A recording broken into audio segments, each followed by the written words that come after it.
just welcoming everyone who's here right now, who's going to be joining us later on, watching the video later. Tonight, we are going to be discussing how to run a successful nomination campaign, whether it's federally or provincially. As you guys, a lot of you know, we're being trained tonight by MP Garnett Genuis, who actually just won the McLean's Parliamentarian of the Year award tonight. And we're like the first ones out the gate to hear from him. Well, I'm sure the media has heard enough, but we're the first ones to get trained by him right after that. So this is really awesome. We're really excited. We're so glad that you have taken the time to train us time and time again, actually. This isn't the first time. We're very glad that you're taking the time to kind of pay it forward for up and coming parliamentarians. And so I'll just hand it over to you and we can get started on how to run a successful nomination campaign. So thank you so much. Thank you. You guys are here this week? Or, okay. I didn't get a meeting request this year. Maybe I was too busy, but I figured since I'm meeting all of you tonight, wasn't as necessary. But we'll get right on that. I'm just kidding. But thank you for being engaged in the political process.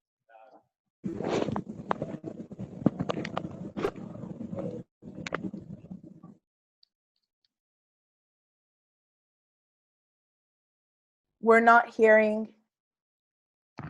It just went out for a second. Okay. Okay.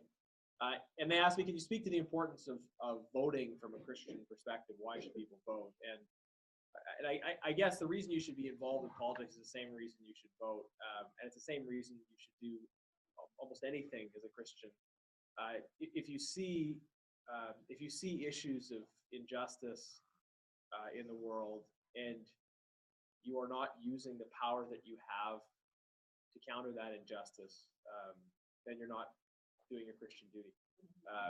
And that is what impels people to political involvement, to other forms of community involvement, to help those in their immediate circle who are in need and so forth.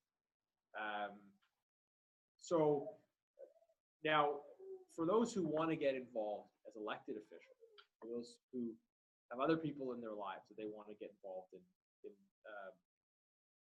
politics, the nomination campaign process is the fundamental gateway to getting in the door. And that's why, in particular, this is something that I think is important to teach to people of faith and conviction who want to access that process. Once you become a candidate as part of a political party, there's, I'm not going to say it's easy, but there's a lot of infrastructure around you to at least tell you what you have to do. Nominations are that critical phase in which, frankly, very few people participate. There's very little money spent, and you probably start out just on your own. For me, when I ran for my nomination, it was me by myself knocking on a lot of doors on a lot of cold nights. And I did sort of grow a team over time, but it was a small team, and so, you know, the other thing to say about nominations is there's a very particular logic to a nomination race. It is substantively unlike most other campaigns. In a campaign, generally speaking, you have a fixed electorate. If you're running to be the next MP for Sherwood Park, Fort Saskatchewan, bad example, none of you should run to be the next MP of Sherwood Park, Fort Saskatchewan. If you're running in a different riding, not mine, you know, there's a certain number of voters, right? And those are the voters. Those are, you know, turnout can go up and down, but basically the electorate is set. In a nomination process, the principal activity is signing people up to be members. And there's a whole different logic to how you approach those kinds of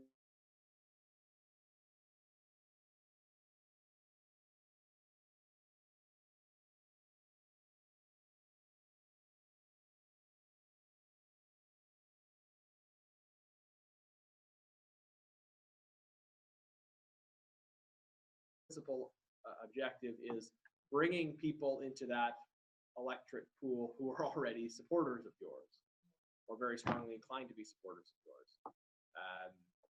There's going to be some very small number of people that are in the middle that are persuadable, but basically most of the people who vote in candidate nominations are signed up by one or the other of the candidates.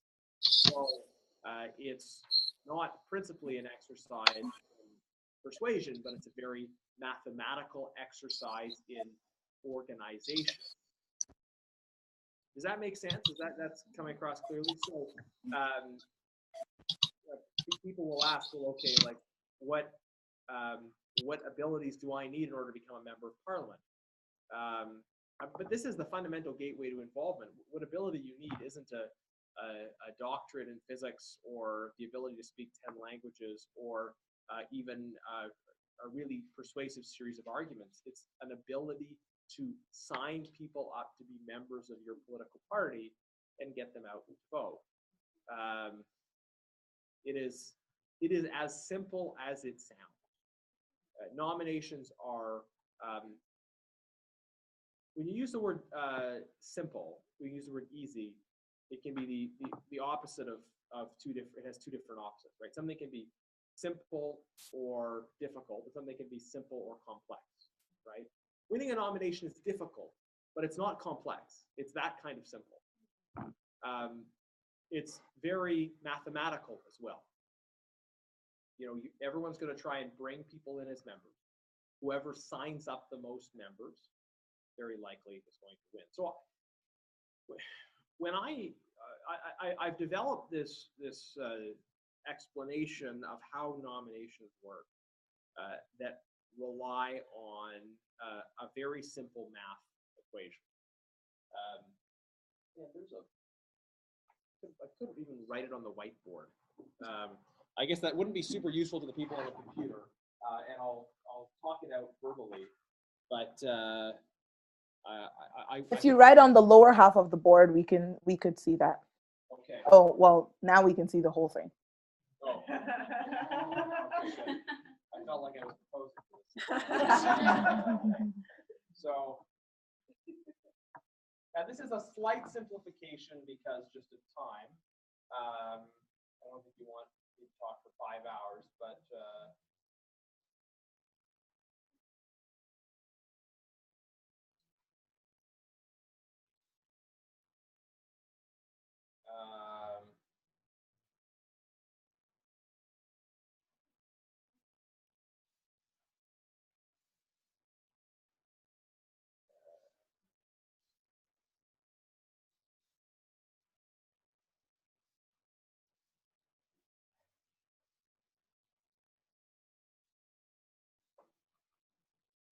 okay. That's what I bought it. I don't need that anymore. I'll pick it up later. So you have to sign up. Now you have to sell memberships to people in order to get them to vote for you in the nomination race. Now, how many votes you get on nomination day will be a function of a very simple equation. H times M times P plus or minus 50. That plus or minus 50, that's the margin of persuasion. There's going to be some people that are kind of persuadable, but generally speaking, you know, you can very easily predict and get a certain number of memberships sold. H stands for the number of hours that you spend selling memberships. M stands for the number of memberships you sell per hour. And P stands for the percentage of those members who turn out on election day. H is hours, M is memberships per hour, and P is percent turnout. Now, if H times M times P plus or minus 50 is higher for you than it is for your opponent, then you win. And if it's lower, you lose. And it doesn't matter what your CV says. It doesn't matter, you know, I don't know how smart you are. it doesn't, nothing else matters, right? And this is the essential gateway to being an MP. And if you're in a relatively safe seat, then you're going to win. And anybody, almost anybody who's an MP has gone through this process. So it's a critical process, and yet you see basically how simple it is. H times M times P plus or minus 50. The second one is if there are more than 2 candidates. If there are more than 2 candidates, it's hours times memberships per hour times turnout percentage plus the number of second choices that you get. Most nomination races will, if there's more than 2 candidates, be on a preferential ballot system, which means people mark 1, 2, 3, and so forth. So you do need to think about, can't be a situation where you sell the most memberships, but the second and the third place kind of get together, and then the third place's second choices all go to second place, and then you lose as a result. So you do have to pay some attention to the S in that case, but otherwise it's just H times M times P.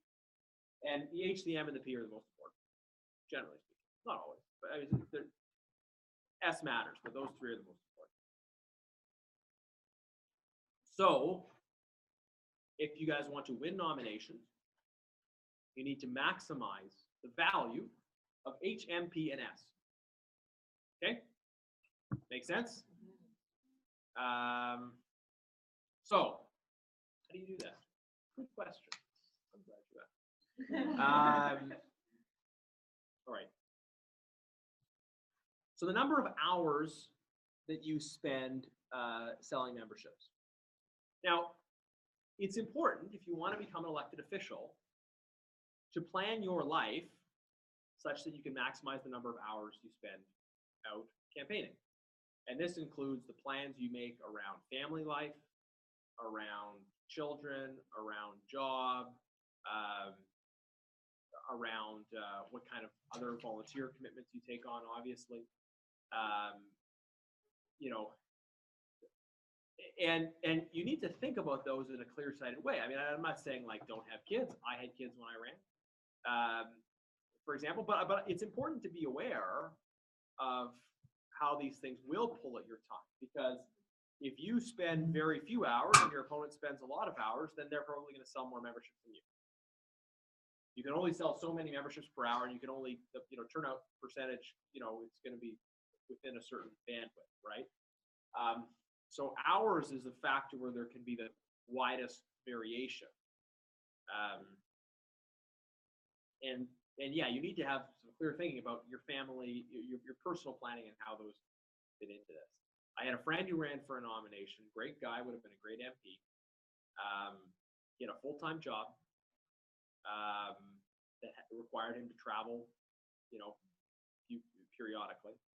And he was the primary breadwinner in the family, didn't have much job flexibility.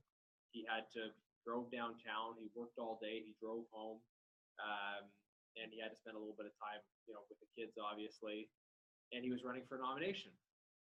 And, you can tell how that's not going to lead to a lot of hours spent at the doors.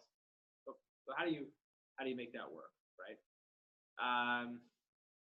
But how many memberships you sell, how many hours you spend is really a function of 2 things: of when you start and how many hours you put in per week.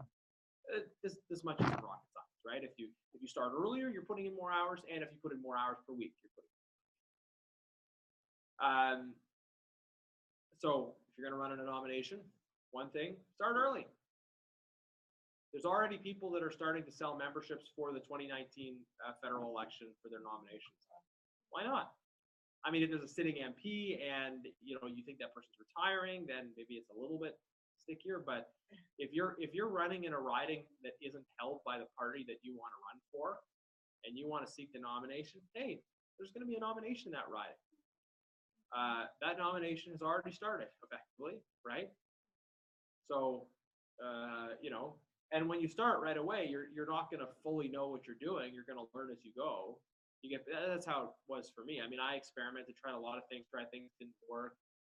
But in the end, you have a certain trajectory, and you need to start early to put in more hours. The other thing to just mention is, you may not be selling a lot right at the beginning, but you're going to get better as you go, right?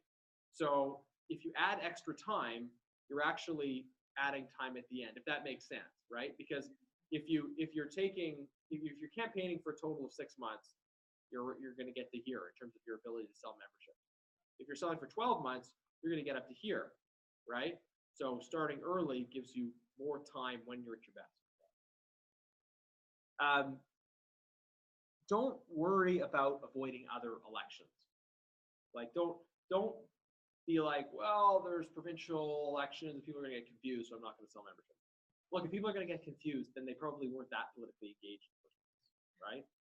And the other thing is, if they get confused, you can just explain. No, there's provincial and federal elections. We have a government in Toronto that runs some things and a government in Ottawa that runs other things. This is the next election. But I'm selling memberships now, and you should vote for it. Okay, so it makes sense to sell a membership more than a year out ahead of a nomination, but you have to be sensitive to the fact that generally they're one-year memberships that you're selling. So there's a few tricks you can use for this, and you have to be clearly communicating with them. But if someone sells you a membership and the nomination might be more than a year away, you don't want to submit that membership right away because you don't want their membership to expire, right? You don't have to sell them the membership again. So you just tell them that, right? Simple response, you just explain. You just tell them when they're buying the membership, I want to make sure you're able to vote in the nomination, and I'm not totally sure if it's going to be the next year. So if it's okay, what I'm going to do is hold on to your membership form, and I will submit it once I know we're within a year. Now, if you don't tell them that, then they'll be annoyed and frustrated and like, why am I not getting my membership card yet? So if you're going to hold on to it, and if they say, no, I want you to send it in right away, say, okay, why don't you get a 2-year membership? I mean, if they're buying a membership from you because they want to vote in the nomination, then, either you hold it or get a 2-year. But don't pitch them on the 2-year because they don't want to spend twice, right? And if you talk to organizers with the party, they'll tell you, oh yeah, try and sell them a 5-year membership. That might be in the party's interest. That's not realistic. I mean, sell them a 5-year membership. It's great. This message brought to you by. Now, if you're selling memberships with a check, just ask folks to leave the date blank in the check. Okay? You mind leaving the date blank? Here's the situation. Explain it. Here we go. So start early. Now, if there's a sitting MP from your own party who's you think is retiring, or maybe they're moving to a different riding because it's redistricting, these can be sticky situations. But you still want to start as early as possible. The challenge could be sometimes you got a sitting MP who's planning on retiring but wants to leave the announcement to the last possible moment, and you don't, and somebody else is, is ready to go to sell, and you don't want to just sit on your hands out of respect for the sitting MP. It's a difficult situation. All I can say about that is, there's 2 different things you do. One is you try and build rapport with that sitting MP so that you can have a frank conversation. Right?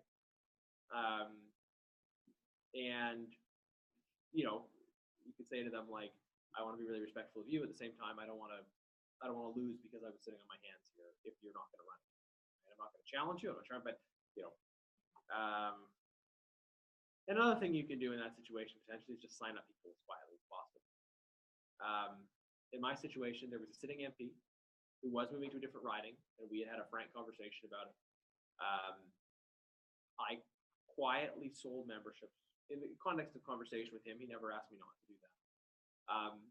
But I did not announce publicly my intention to run until he sort of gave me that go. But actually, it doesn't hurt.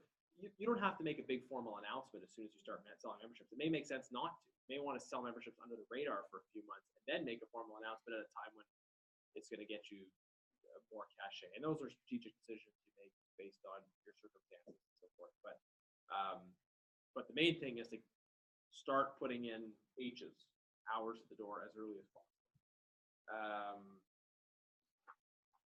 Okay. The other thing is, don't wait until you have everything in place before selling. You want to have a website and sponsored flyover and all. You want to have all these things that make it ideal, your campaign team in place. But you know what? If you just start selling memberships, very quickly you'll realize things you don't have, right? All right, it's it's Monday. Should we start selling memberships today, or should we wait till the website? No, let's start selling today. And then when you're outside, you know what? Actually, it'd be really helpful if I had literature and a website. But don't go home and do the literature website. Door knock, and then the next morning you try and get moving on the website and the literature. But then go out door knocking that day anyway. And if you're always, in a way, you'll get the other things done faster. Not in a way, you will, because people who pause the campaign so they can focus on getting their lift done, inevitably, they kind of dawdle and delay, and it ends up being an excuse. If you're actively door knocking, then you will feel that much more motivation, urgency about getting the other things done. So don't wait till it's perfect. Just go out and knock on doors. Okay. More about maximizing age. Don't take vacations during a nomination. Seriously, this is like a once in a lifetime opportunity for you to become an MP or not if you're running a nomination. And I know so many people are like, well, it's our family trip to Italy. Like, you could be a member of parliament and then go to Italy, right? Yeah. And meet the Pope while you're there, right? What do you want out of life, right? If you're if this is don't take a vacation. It's stupid. That's what I was thinking. But the other thing to think about is, you need some degree of rest and recuperation in this process. If you really need a break, there's vacations and there's vacations. Whoever's married, you probably know you spend 3 weeks with the in-laws, and you're like, vacation. We're gonna go on this nice cruise with the in-laws. Okay, well, can we take a vacation after that's done? Because with all due respect to in-laws, but things can be exhausting that are supposed to be vacation, right? We spent 2 weeks running around seeing all the sights, and then you're just super tired out, right? So if you really need rejuvenation, what you should do is take 2 or 3 days and go on a silent retreat. These are great. Silent retreats, you feel like you've been sleeping for 2 weeks after you come back from a silent retreat. Because you're thinking, you're reflecting, but you're not expending energy. So yeah, don't take vacations, but if you must, make sure you're actually going to come back refreshed. And also, it's within driving distance. Don't book flights and then, because one of the things about nominations, they're unpredictable, right? Sometimes they can be called at different times than you expect. So if anyone here is going to become an MP in the next election, you start now, and don't take vacations. So, I'll even throw in on that. During my nomination, I got married, and we specifically didn't fly out of the country for our honeymoon. We were driving distance only, because this nomination can get called any minute now. And it was called at the end of the day, I think it was called 2 weeks after we returned, but it was still worth it. Yeah. There was a story of someone where a nomination was called on their wedding day. Unfortunately, it was on purpose because they didn't want this person to win. Of course. So he was seriously, I'm getting married. You do it the week before. They were no. We actually discussed the possibility of that happening because it was so close. And I was like, yo, I am showing up in a wedding dress. I did not do all this work to miss it because it's my wedding day. Absolutely. Okay, so that's starting early. That's one part of maximizing age. The second part is maximizing the number of hours you spend per week. So there's a few tips to this in terms of personal planning to maximize the number of hours you can spend at the door. One thing I'd say is, you try to have some career flexibility. One way of doing this is having a flexible part-time job that still sounds, and very much is credible. And I was the VP of an opinion research company. I was kind of working on a commission basis. I didn't put in a huge amount of hours as things were ramping up in the office, and therefore made less money because it was commission based, but it was fun. Right? That's one example. People with professional backgrounds is a little bit easier because, if you're a nurse, then if someone asks you, then you could just not work. But if someone asks you, what do you do? I'm a nurse. You want to have some degree of credibility, because if someone asks you, you want to be a member of parliament, what do you do right now? nothing except sell memberships, right? Yeah. Like that would impress me, right? Because I understand how this works. So if someone was running and they said, have been doing absolutely nothing for my entire adult life except sell memberships, I would say, you know what, you actually understand what it takes to become a member of parliament. But you know, most people would think that was strange. So I mean, if you're a nurse, if you're a physician, if you're a lawyer, then someone asks you what do you do, this is what I do. If you're a lawyer, you might not want to admit it, but you know the other two.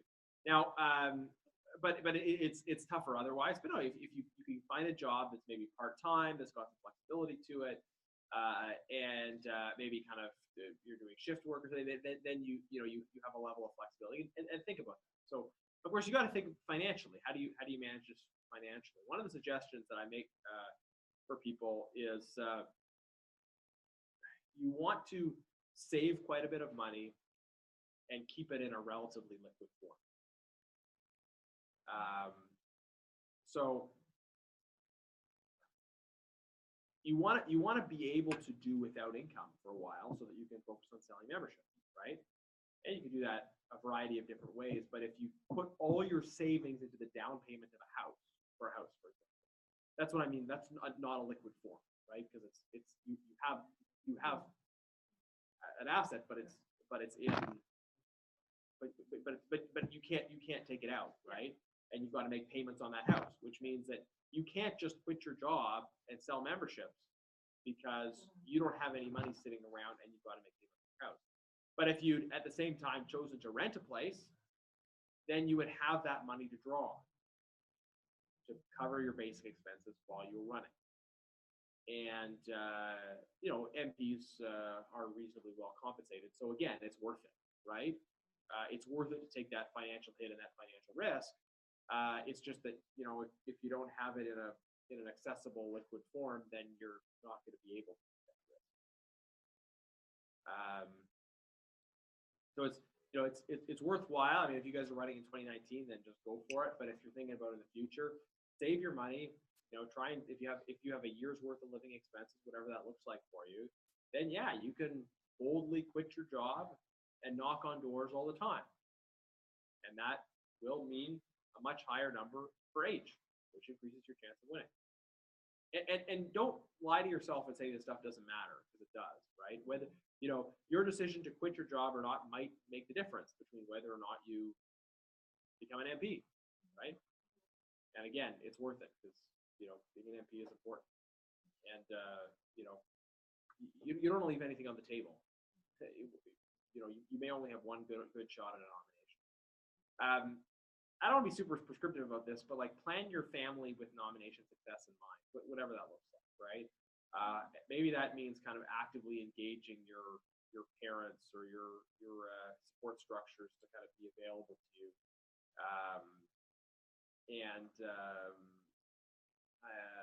but maybe for some people they say, you know what, like let's delay starting a family, or let's time it a little bit differently than we planned. I mean, I hate to say that because like I love kids and I'm all for everybody having lots of kids, but just like know what you're getting in, what you're lining up for, right? Like especially if you're the one getting pregnant, which was not a situation then the act of going out and knocking on doors in that situation is physically difficult depending on on the impact. So just be aware, right? Again, I don't want to be too prescriptive on that one, but just be aware of the impact, right? Obviously, make sure you talk to your spouse, your kids, your family ahead of time. You're gonna miss things. You're gonna be out of the house a lot. There's a lot of sacrifices involved in the run for nomination,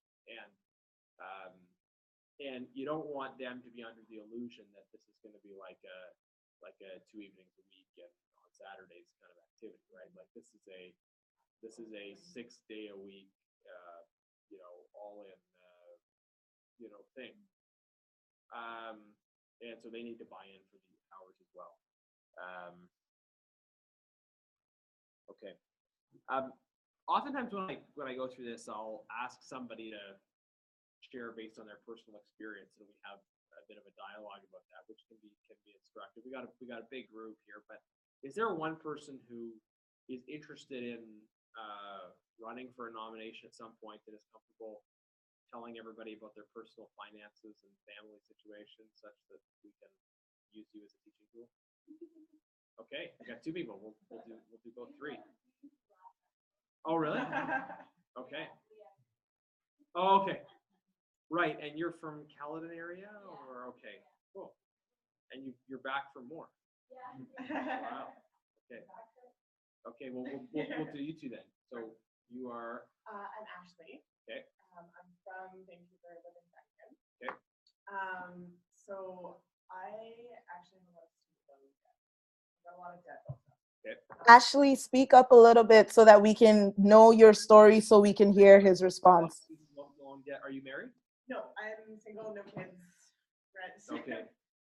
Is marriage on the horizon anytime soon? No. Okay, all right. I told you where we're going. Yeah. These things We're gonna get personal. That's okay. No, yeah. Okay. No, Yeah. so yeah, so no, I'm single, not married, not dating. I've built up a lot of student loan debt. Okay. And I am in a position where I got called to the islands and not making the same amount of money I was before. So barely even kind of making it meet to even pay off what I'm paying now, forget about saving. What's your career? I work at Best Buy. Okay. Full time right now. Yeah, it was a bit of a step down from what I was doing.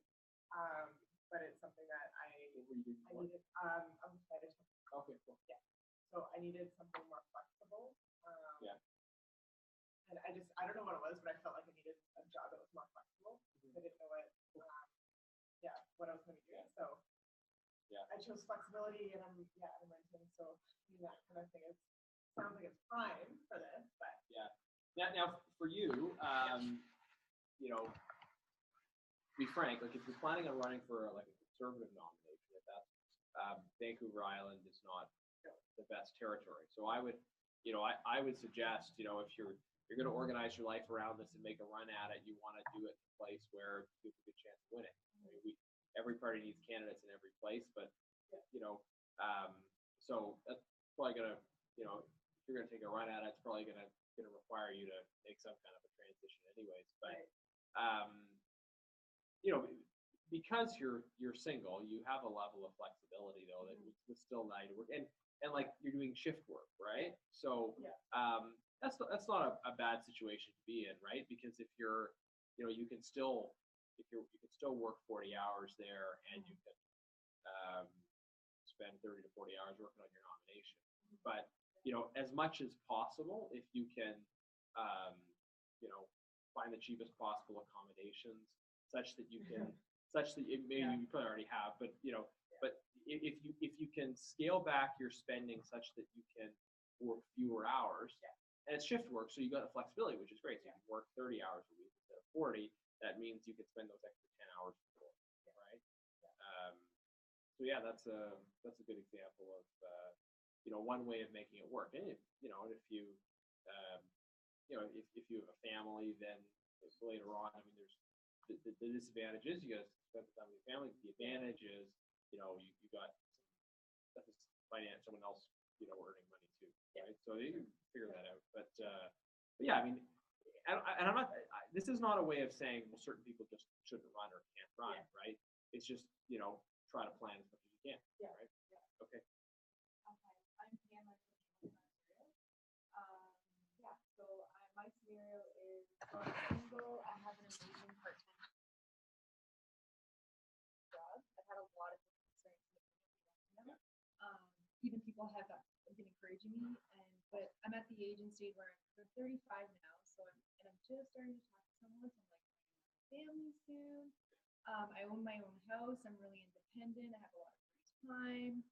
So I don't have a lot of money other than, pouring into my house, tiny little bit of the student debt that I'm paying off. But I've done, so I just try and discern the time. I've had a lot of encouragement from people that are from different values asking me to run. Yeah, that's great.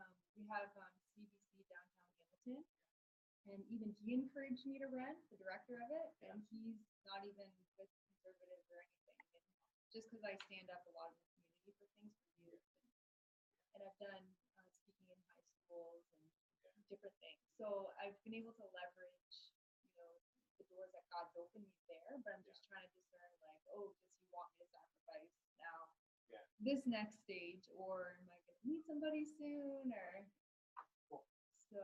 Yeah, and if you've got a strong reputation in a community that is not super conservative friendly, one of the things to think about is always municipal politics, because I really believe that's important and often undervalued. So, just something to flag, for you to think about as well is I really love my city. Yeah.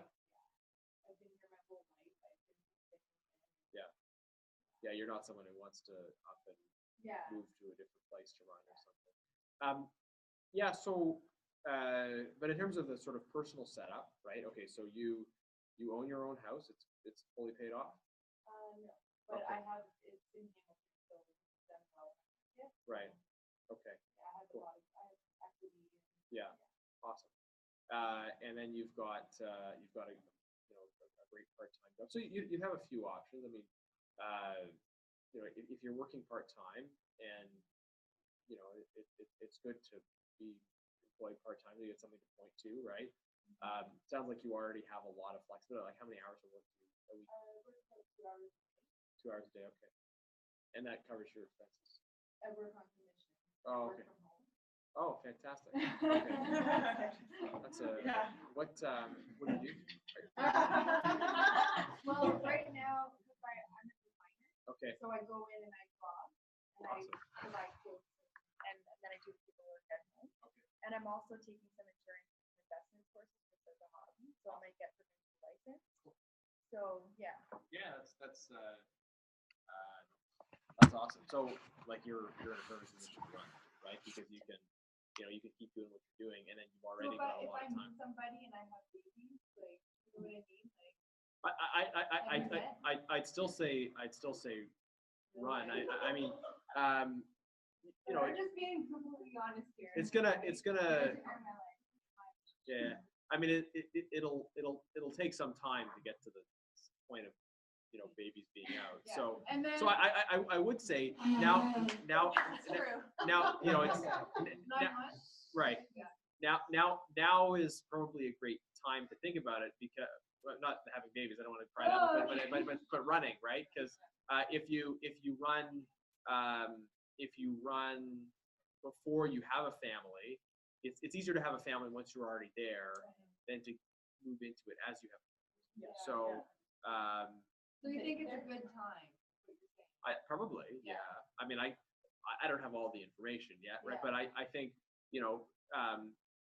as your life is right now, you're in a perfect position to run.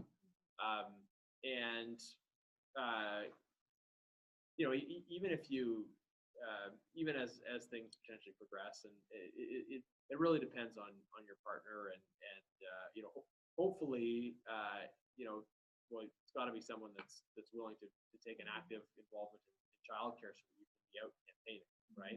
If it's someone whose expectation is, work all day and then come home and sit on the couch, then it's going to be hard for you to get out to the doors if there's kids in that picture, right? But I mean, most people aren't like that. Just And with the dynamics of my city, I think should I be, because Hamilton's a pretty big city. Yeah. Like Stony Creek. Yeah. Pasture. Yeah. And should I be running right where I am, or can I go to the area in the city? Yeah. So if you're, If I'm some places have residency requirements, some don't. Oh, okay. Municipal probably makes sense to run as close to where you live. Yeah. Especially since it's not parties, then it's but if you're interested in running for a nomination federally, you do want to think about the ability to see. It is, going all the trouble of running for a nomination, and then knowing that probably you're going to lose the general election, you might as well put that work into nomination. And so you think now starting, you would be able to get into the Yeah, I mean, I think if you want to run, now's the time to get started.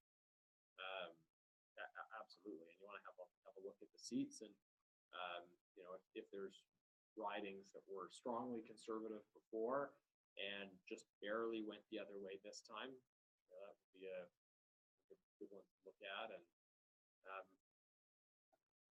what's her name?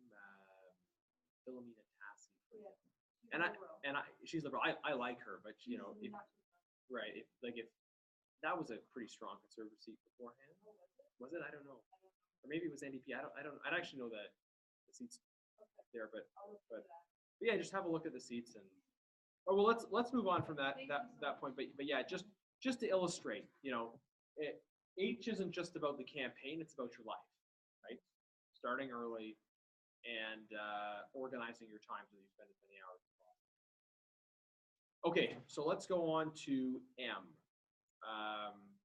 Maximizing the number of memberships you sell per hour. Now, there's no one way to sell memberships, and there's no one way that works. There are lots of different things that you could try. And the important thing is the metric is the number of memberships you sell per hour. That's what M is. So you're going to try a few things and you're going to find, okay, that didn't work too well for me. That worked better for me. A lot depends on the kind of riding you have, your situation, your personal relationships. Like some people, they can sell a huge number of memberships through their personal network, right? Because, they've, they were just that cool in high school and everybody likes them and they can just call all the, people they beat up or something and get them to buy memberships, right? I wasn't that cool in high school, so I had to use other methods. So there's a few different ways. I mean, one thing people do is list-based sales. They might get lists of people that are lifers, gun owners, members of churches, whatever it is. And you can send a piece of mail to that type of list, asking people to support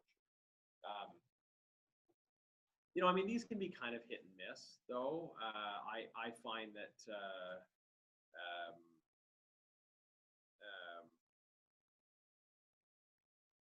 they're hit and miss, but sometimes they're hit, and sometimes it really depends on your community.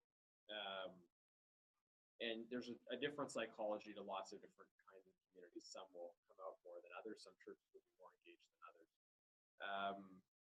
One of the things I found about selling memberships to churches,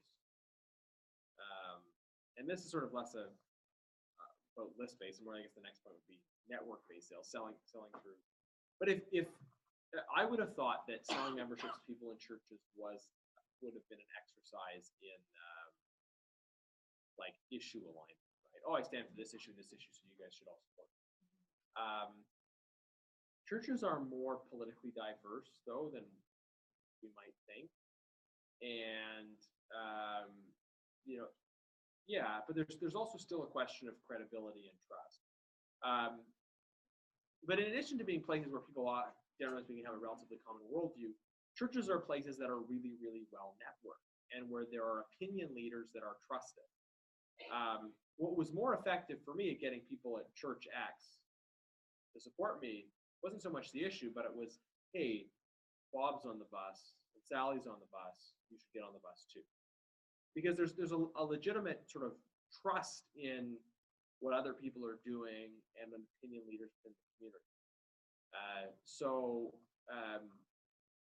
recognize that church people are hyper networked because they're part of a community of hundreds of people that are getting together on a regular basis, and that's a real advantage. A lot of people that their relationships are they go to work and then they go home. They don't really have a lot of maybe they kind of have a cursory relationship with the person who cuts their hair and the other parents of their kids' school, but that's it. And church networks are close networks, right? Because there's a common values and trust.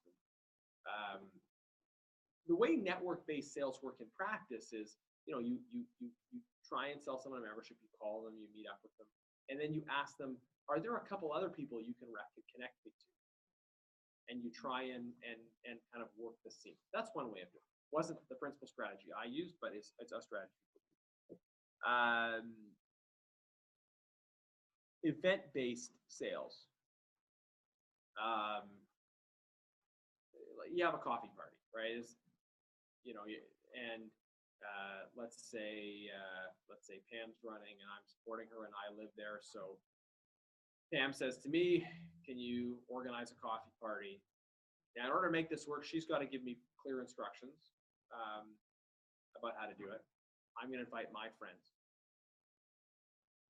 Network-based sales, the idea that I would sell memberships for someone else, it can work. But generally, the best thing is it's hard. I may not be very good at selling memberships. I can probably do more, and we can do more together if I bring my friends and put them in front of you, and then you sell them. Because when you're running for office, you're the product, right? It's much easier to sell a product when people can see it. If they meet a candidate and they like them, they'll buy the membership, maybe. Hopefully, at least they're much more likely to than buying the idea of a candidate on a oblique description on a brochure. Right? This is why people still go to grocery stores, even though online shopping is so much more convenient, because people still like to kind of see what they get, if they can. Okay, so the way this works, Pam's running, I'm her friend, I say I'm supporting her, I bring my friends out. But the purpose of that coffee party isn't for us to drink coffee, right? It's to buy membership. So what needs to happen is when I invite people, there needs to be very clear communication. I need to tell people, we are having a coffee party as an opportunity for you to meet Pam and buy memberships to support her in the nomination. Now, people don't have to commit to buying a membership up front, but they need to commit to bring their checkbook and to make a decision that night.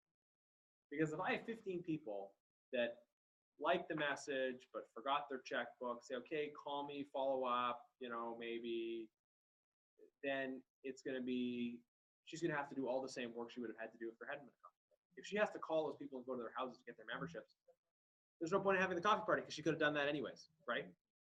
So for an event-based sales to work, there has to be really good education up front so people know you need to bring your checkbook and you will be asked to make a decision that night. If you don't buy that, it's okay, but you will be asked to make a decision that night because we don't have time to chase you down. And don't be shy about that. Sometimes people are sort of instinctively shy about selling things. Look, tell them what it's about. If they don't want to come, they don't have to come. If they're not planning on buying a membership, better that you don't have to spend money on coffee for them, right? But the worst thing, can you imagine if someone was like, oh yeah, come to a party at my house, and you're like, what's it for? And they were like, we're just getting together, maybe play some board games. Oh, look, there's a candidate for nomination here. Why don't you say a few things? Like, nobody wants to be surprised by that, right? Let's just be upfront. And so that's the secret to a good coffee party. Be upfront, clear about the purpose, so that the people who come there are buying into the purpose, and make sure that they know that they'll be asked to buy membership. Okay, so that's how that's event-based sales. A lot of people will get a list, like a former party membership list, and phone through that list or knock on those doors. And that's one way to do it. And it can work, and you could sell a good number of memberships per hour, potentially. For me, so this was my story. I had lists, I had run Provincially before, and I had lists of people that had supported me in the past, and I would drive door to door to their houses, and I was selling memberships, maybe about one and a half memberships an hour. And then one day, it was cold and snowy, and it was dark, because it gets dark early. And the curves would pile up with snow, and it was just so frustrating because I would drive, and I would squint to try and find, is that 32? Oh, 32's back there. Where am I going to park here? Curbs covered in snow. Oh, they're not home. Okay, next time, right? And because these were lists of people that had supported me in the past, a reasonably good percentage of them would buy memberships. But it took me so long to get to their houses that it was kind of a slow and frustrating process. So on this night, it was cold, so I was like, you know what? I'm just going to hit every house on this street. I'll just try it. And I got a lot more no's, but I was selling more memberships per hour than I would have otherwise. And that's the key about M. It's memberships per hour. It's not yeses over no's, it's yeses over time. So if you're getting 2 yeses and 50 no's in an hour, that's better than 1 yes and 1 no. Right?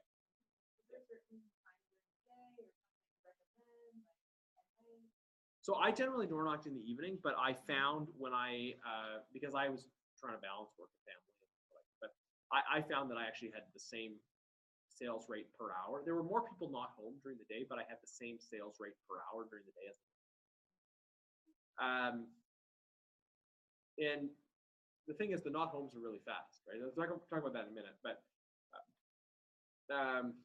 so my process was, though, to really screen hard up front, because if you're going to sell membership and you're going to be efficient with your time, you got to be ruthlessly efficient with your time.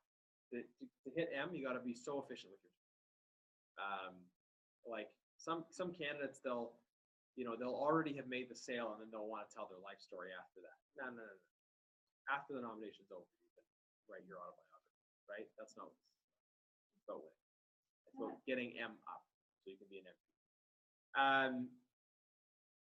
So this was my method. I would go to the door, ring the bell, and a general theme of this is be frank, be upfront. If people aren't interested, they'll close the door, right?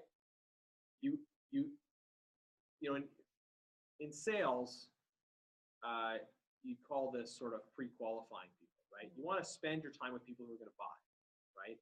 You don't if you're a Mercedes salesman, you don't go to the high school to try and sell your cars, right? Yeah. So when you're selling memberships, ring the bell and ask up front. Hi, my name's Garnett. I'm seeking the Conservative Party nomination for this ride. Are you a Conservative supporter? Ask the question hard up front. And you'll get a number of answers. You'll get a no. You'll get a maybe. You get a sometime. You get a can't remember. You get an I don't vote. And if someone says that, you say, all right, thanks, have a good day. And you leave as quickly as possible. So you can get on to the next house. And because there's no point in trying to sell a membership to someone that isn't a Conservative supporter. Right? I mean, if you're seeking a Conservative nomination, well, if they don't know, they're probably not going to buy a Conservative supporter, a Conservative membership, right? Chances are, I mean, there'd be exceptions to that, which would be your close personal friends and so forth. But generally speaking, if it's out of the blue, you're not going to be able to convince somebody to buy a Conservative Party membership if they don't know for sure they're a Conservative supporter. So you ask that question up front, and then and then when you sort of clearly qualify them, hey, this is a person who might buy.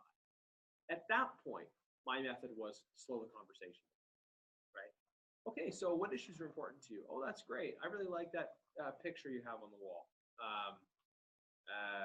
Yeah, so Canada's relationship with China is important to you. Well, here's my thoughts. What do you think about, do you have your, let's talk, right? You have a bit of a conversation, right? And then at the end of that, you have a bit of a conversation, build rapport. Then you hit the sale. You tell them, so I'm seeking the nomination, as I mentioned. In order to become the candidate, I need to sign people up to be members of the Conservative Party. It's $15 for the membership. It's another thing people do, like they're like embarrassed about the sell. Oh, it's $15. But don't be shy. It's $15, but then give a value proposition, which is it's $15, and that gives you the opportunity to choose who the next candidate for this area is going to be. Right? Don't say a low price of $15. Don't downplay it. Tell them what it is. Tell them what the price is, and give them the value proposition. We're gonna sell you a Conservative membership. It's $15. It's $15, and that gives you the opportunity to vote for who the next candidate in the area is going to be. I want you to buy socks. They cost $10,000, and they will keep you warm when you're walking outside. Whatever it is. That's how you sell it and you give the value proposition. I think people don't always do that with memberships, but it's important. Like, why should I buy a membership? Because then you get to pick the candidate. I wouldn't. If somebody's not 100% sure they're going to vote for you, I would still sell them the membership because they're almost certainly going to vote for you if you sell them the membership. If they tell you like, well, you're Maltese and I don't believe in voting for Maltese people, but I'll buy the membership from you anyways, then don't sell them. Right? Like if they're likely to not vote for you, but if they say, as long as they seem reasonably likely to vote for you, sell them the membership. And so those are the steps. Pre-screen hard up front, build for this method, which is what I call the door-to-door blitz method, hitting every door. It worked for me. I sold over 2,000 memberships. And the nice thing about that too is you can go beyond the lists. I mean, you might have a list of past members and a list of pro-lifers, but between those two lists, that's not going to be, that's not going to necessarily be a huge list, right? So what do you do when you exhaust that list? Well, you got to do the blitz thing anyway, right? Blitz allows you to sell memberships to people who've never brought memberships before, and therefore you can attain a much higher number. Okay.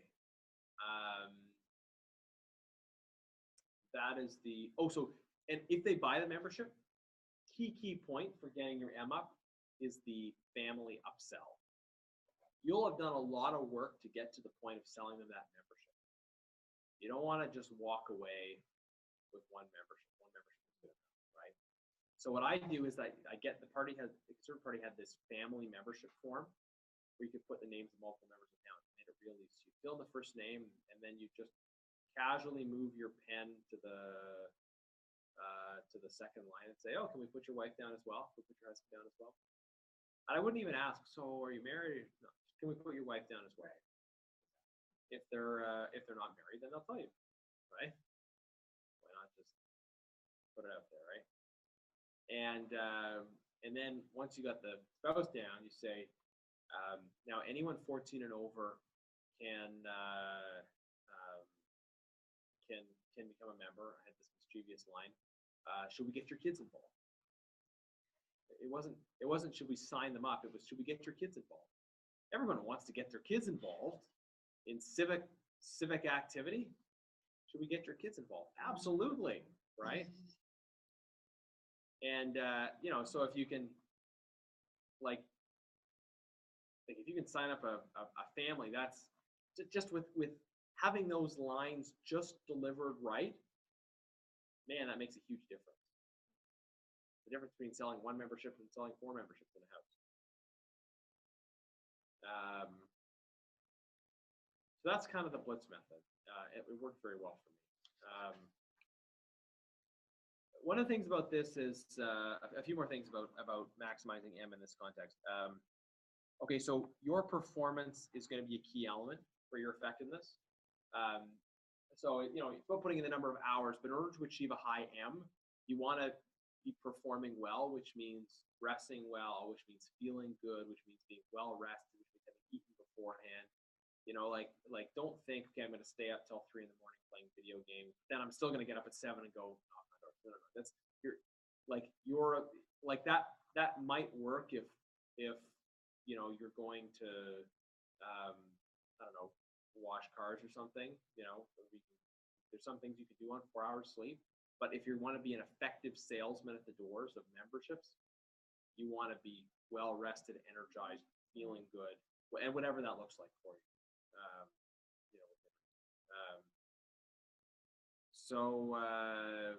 And have that good demeanor, right? You have no time for follow-up. If someone says, "Oh, maybe I got to talk to my wife. Can you come back tomorrow?" You can't come back, because if you come back tomorrow, they're going to forget, and they're going to be out grocery shopping, and then you're going to come back the next day because you're going to want that sale, and you're going to have wasted so much time chasing these people. you don't have time for follow-up. Say, you know what? How about I sign you up now, and if your partner's upset, I'll just tear up the membership form afterwards. They might not fall for that, but you can try. But basically, you know, you can say, you know, you can always just buy online as well. I don't normally tell people that because most people will say they will, and then most people won't. Even if they meant to. So sometimes people lie, but a lot of times people are just like they have lives. They like, this isn't the most important thing to them, even if it's the most important thing to you. So when you're right in front of them, you know, it's much easier to get them to sell. Yeah. The memory that sticks out for me is like there was a guy who agreed to buy a membership. You can, but it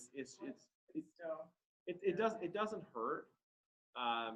But at the end of the day, you want to sell that membership, because if you don't sell it, then if they got, so there was a guy who, like, he remembered his credit card number, he forgot the expiry date or something, so he filled out the whole membership. He said, look, I'll just get the expiry date for my wife, and then so just call me later today and we'll fill it in. So I had his signature, I had the credit card, I had everything, like, except the expiry date. I called him later in the day. He didn't answer. I called him again a couple days later. He didn't answer. Finally, I got a hold of him, and he's like, "Oh, we decided not to do it." Seems illogical, but he made a decision. I mean, it's funny because it's like $15. Get over it, like when they did. But he made a decision impulsively because he was having a good conversation with me that he backed away from afterwards because, you know, because it wasn't as pertinent. It didn't seem as important when I wasn't standing in front of him. Okay. What else should I tell you? No time for follow-up. If they say they're lying, they'll sign up later. They're lying. It only counts when you sell the membership. So M is number of memberships you sell per hour. And that means number of memberships you sell per hour, not the number of memberships people tell you they're going to buy per hour, right? If you get a really high number, that would mean that. You should keep track of the number of memberships you sell, but keep track of it as memberships you sell. Yes, a few people will buy online. That goes into the plus or minus 50. But that's not as important as the end. Okay, when you're targeting areas or groups, think about who buys membership. Who buys memberships? Well, conservatives buy conservative memberships.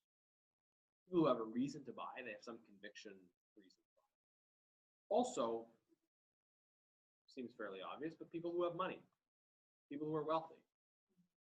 Maybe an unfortunate thing, but it's a reality. People who have money buy more things, which includes memberships in political parties. Because $15 is a lot less money if you're making $1 million a year than if you're making $15,000.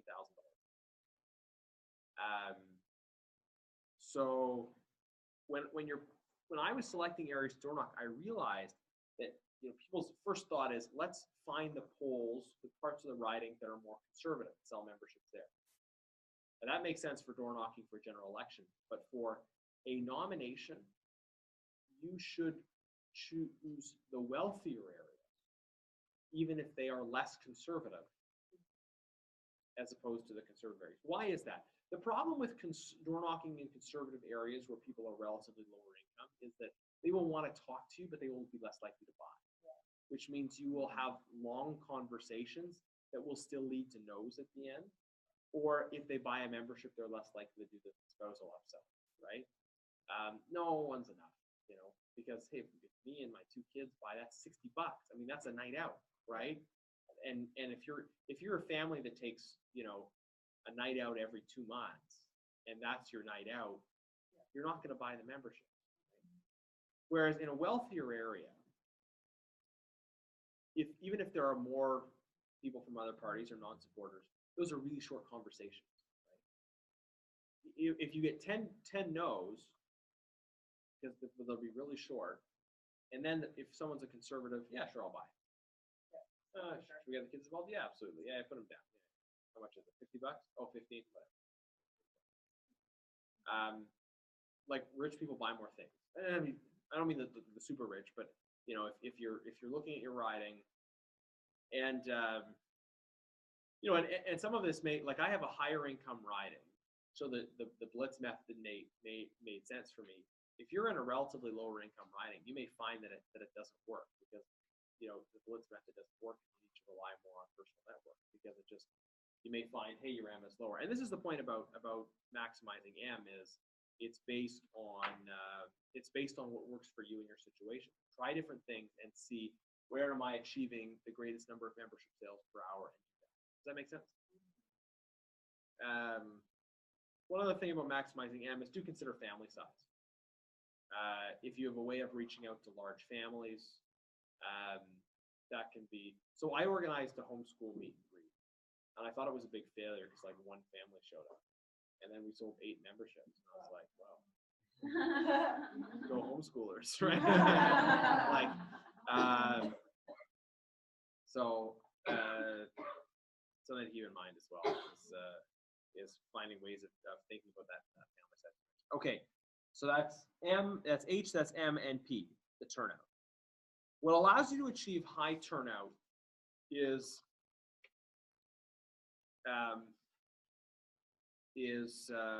multiple reminders on different kinds of platforms. If someone gets 10 auto dials from you, they're going to be really annoying, right? But if they get a phone call, maybe a couple phone calls, they get a few emails, they get a letter in the mail, that feels less intrusive. But that's still lots of reminders. You do have to have lots and lots of reminders, but on different platforms to get out that vote. Now, in terms of these reminders, just keep in mind, not all members are created equal. All people are created equal, but not all members are created equal, right? Some certain kinds of members, your personal networks, for example, are going to likely turn out at a higher rate than others. So do keep that in mind. But you're going to have but that doesn't mean you shouldn't try and sell as many memberships as you can of all types. I just have a bit of a sense of where this likely goes. With no effort at all, your turnout percentage will probably be at about 40%. If you have a good effort, you'll get 60%, probably the absolute maximum you'll ever see in turnout for nominations. And counterintuitive, you think, well, people are going to come out for a nomination vote because they buy the membership. Not necessarily, right? Not necessarily. Turnout is often lower than in general elections, but part of that is in general elections, it's advertised, it's kind of a thing, and you have advanced polls. There's none of that in this nomination. For nominations, if you're out of town, you're out of town. So the point of this is P is important. It's part of that equation, but there's not that much bandwidth. You're going to be between 0.4 and 0.8 for turnout. If you have a good turnout, you're probably going to be and getting to 0.8 is really difficult. I mean, you're probably going to a good turnout effort will help you move from 0.5 to 0.65. So be aware that really the H and the M are the most. But at the margins, a good turnout effort, a good P number can be the difference. Okay, so a week before the day of the vote, one way to do this is you have a get out the vote card to only your supporters. It gives that information. What I did is I had a mailer that went out, and there were 3 sheets of paper. One was a letter from me. One was a letter from Garnett, former MP, who was supporting me. And one was a different color, bright blue sheet that was a get out the vote sheet with voting information. If someone was a known supporter or had bought a membership from me, I would put all 3 sheets in the envelope. If someone was someone I didn't know or hadn't bought a membership from me, I would only put sheets 1 and 2, right? And sheets 1 and 2 had no information about where it went. I'm not trying to hide anything, but it's not my job to get out my opponent's supporters as well. So they got the 1 and 2, which were the introduction, the persuasion, but they're not 3. If they were supporters, they got 1, 2, and 3. Make sense? We also had volunteers phoning people to remind them to vote. And certainly we had volunteers actively calling people on the day of the vote as well. But my H and M were good enough that I knew I would almost certainly win regardless. So, a lot of the way a nomination works is there's usually about 3 weeks before there's a membership cutoff, and then there's the vote. Oftentimes you'll know if you won or lost at the point of the membership cutoff, because really it comes down to H&M, but P can matter in the margins. Let's talk quickly about S. S is the number of second choices that you get on the ballot. So you want to have people give you down ballots, but this is important. I mean, I was supporting Andrew Scheer in the leadership race, and down ballot support was extremely important. Andrew was in second place on every ballot except the one that mattered the most, the last one. And we were able to get the second choices of other people. In a nomination, big nominations, it's going to be hard for you to sell more memberships than everybody else. I mean, you should anyways, let's go for that, right? But if there's multiple candidates, you want to really get those second choices. Here would be my advice on that. You want to be nice and gracious to other people in the nomination contest, right? This is probably just good life advice, right? I mean, but especially in a nomination, you know, you're going to have to work with these folks afterwards anyway. So you emphasize that commonality. You know, find ways of being complimentary without being fawning. Sometimes people can go too far this way, right? Oh, he's such a great guy. You know, he'd probably be a better MP than I am. And I mean, you know, like, you don't want to say that, right? Like, you still want the first choices, right? But if you say, look, you know, he's got a bit of a different worldview on some issues, but he's a really capable guy.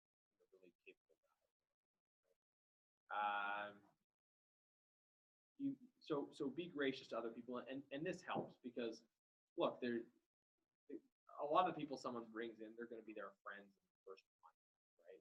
So if they don't like you because they feel you're being critical of their guy, they're going to put you at the bottom of the ballot. Now, you need, though, to get second choices, you need to reach out to the voters individually. Like, some people think it's about, okay, let's make a deal with this person so that my second choices go to you. Generally speaking, that doesn't work because the person's supporters are still making their own choice, right? I might show up to vote. What's your name again? Ashley. Okay. I might show up to vote for Ashley because I like Ashley. It doesn't mean necessarily that I'm going to vote for the second choice, right? And if she makes a deal with Pam for second choices, doesn't mean she's going to even be communicating that to me as much as, because someone might tell you, oh yeah, I'll put you, my people will put you second choice, your people can put me second choice. And then they'll go out and say, definitely put me first choice. And yeah, I guess maybe second choice, but I don't really care. Because everyone's thinking about their own position, right? It's a contest. You're trying to win. You're trying to beat the other people, right? So how do you get the second choice? Far better than making a deal. It's the individual outreach you do to those voters in a gracious way. Oh, you're supporting Steve. Steve's a great guy. You can mark a second choice on your ballot, and I'd be honored to have your second choice. So, now, there are some cases where it makes sense to make a deal, though, and I'm not saying you should never make deals about second ballot support, or you know, but just be sensitive to the fact that it comes down more to the individual outreach to the voter.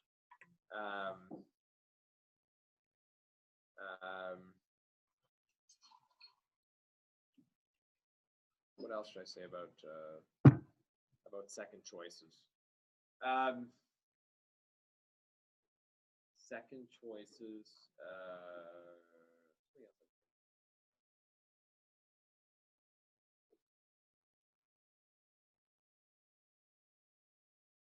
Oh, you know, the other thing that I think is important if you're looking for a second choice is a lot of people don't actually mark a second choice.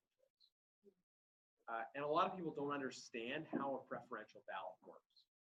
A lot of people think that if you mark a second choice, that hurts your first choice. That if you're coming in solely to vote for one person, that you shouldn't mark a second choice because somehow when you mark a second choice, that means your first choice is less likely to win. That's not true. The way a preferential ballot works is it's an instant runoff. They vote for everybody. Everyone votes. They put them in piles on the desk. Whoever has the smallest pile, then they redistribute that person's second choice. Which means they only look at your second choice if your first choice is out. And so during the leadership race, always, I would actively encourage people. It doesn't make sense to leave your ballot blank, right? You want to make sure your ballot counts all the way to the end. It's a bit of a sore point in leadership because there was one particular organization that was encouraging people to leave their ballots blank after choices 1 and 2, and they'd be extremely angry. Aside from whatever their views were, they didn't understand the basics of the process, which are that if you put one choice on that ballot and that choice is off, you know where that ballot goes? In the garbage. So telling people not to mark down ballot choices is like telling them not to vote. You should vote, which means you should fill out as much of the ballot as possible. But when you're talking to people, you want to make sure you clearly use lines like, you know, they're not going to even look at your second choice unless your first choice is off the ballot. And you want to make sure your vote counts throughout the process, right? And that visual of going in the garbage. You know, if you don't mark a second choice, then if your first choice drops off the ballot, at that point your vote goes to the garbage. So you want to have your vote count throughout. Maybe that sounds harsh. You know, I don't know if you try it out and see how people do. In my nomination, ended up being there were just 2 of us, so I didn't have the direct experience of this. But in the leadership race, a lot of the conversations I had were around that down ballot support. We knew in the leadership race, by the way, it was going to be Andrew Scheer against Maxime Bernier. We knew that, which meant that if someone was putting Maxime 1 and Andrew 2, that was worse than if they were putting Andrew 9 and Maxime 10, right? So if someone told me, well, I'm trying to decide between Pierre Lemieux and Andrew Scheer, I said, that's great. I don't care. Just whatever order you want. Have a good day, right? Someone said they were trying to decide between Maxime Bernier and Andrew Scheer. I would engage them in further conversation. Just to illustrate that, you know, you have to have an awareness of how the process works, which means that, you know, generally you've got to be ahead of your principal. I mean, you got to have enough first choices that you make it that point, right? And you know, you don't want to give up the first choice. You don't want to be too casual about giving up the first choice to get the second choice. You only want to pitch the second choice if they're not, you know, if they're not putting you as first. But I still say, like in public, in debates and stuff, it makes sense. Ask for their first choice. Say, but if you've already decided who you're putting first, I'd be honored to have your second. Ask for it. Okay, so that's the basic outline of the material. There's a few other points I just want to make quickly.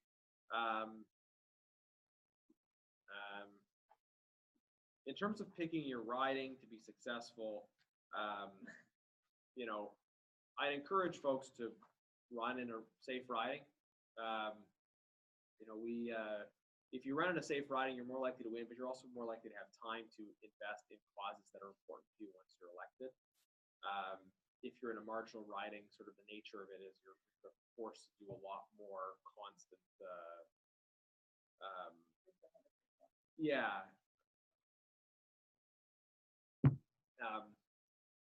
I'm in a relatively safe seat, which gives me the ability to spend my time campaigning for Plains Awards, right?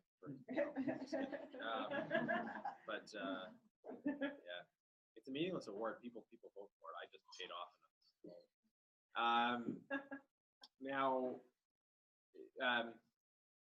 So it's nice to run in a riding where you grew up, but choose your riding for hard-headed strategic reasons, not for sentimental ones.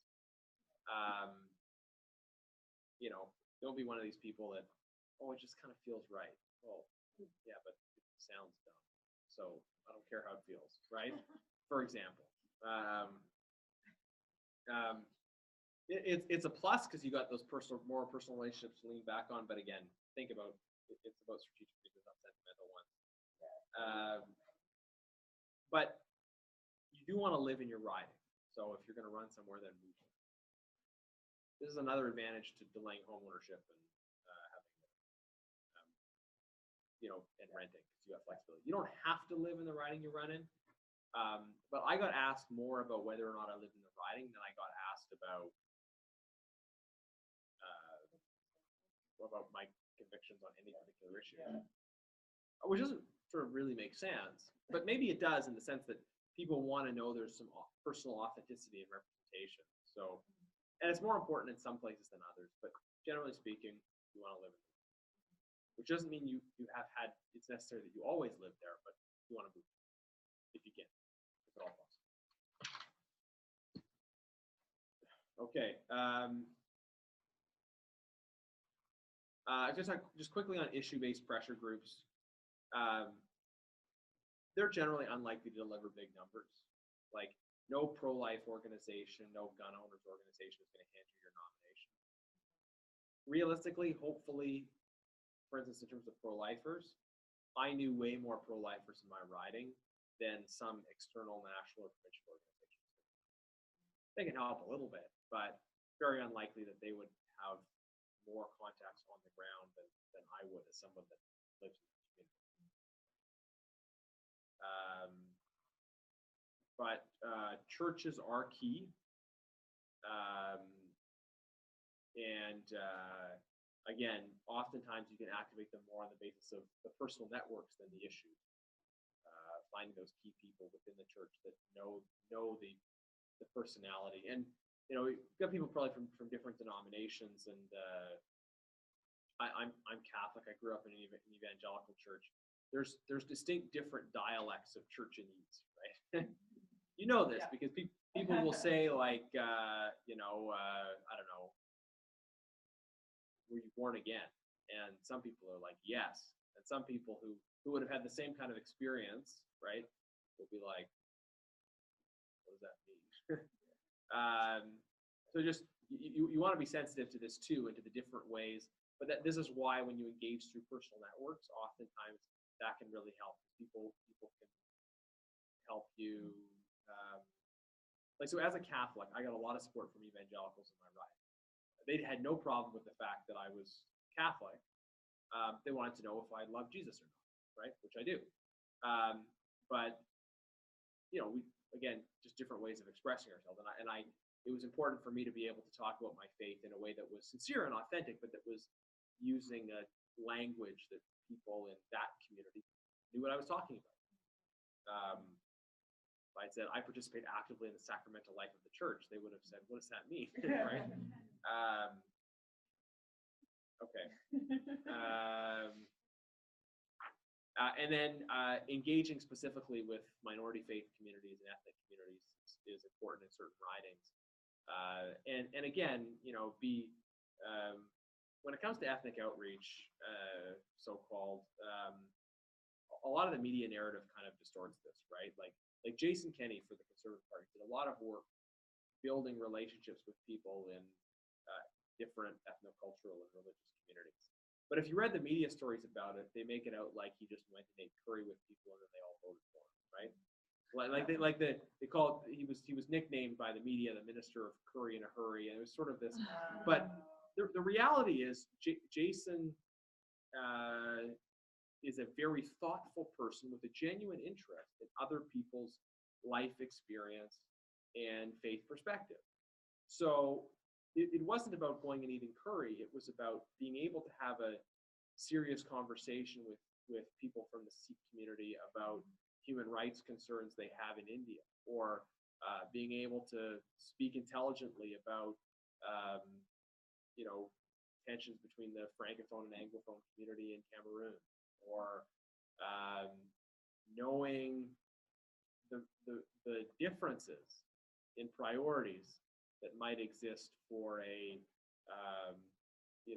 recent Mandarin Chinese-speaking immigrant and a less recent Cantonese-speaking Chinese immigrant. It was actually knowing and appreciating and understanding that was the basis for having those conversations. So that's something to be aware of as well. I mean, if there are communities in your riding that are important for reaching out to from a nomination perspective, don't sort of treat them as sort of some simplistic, okay, I've got to show up there and eat some curry and then it'll be fine.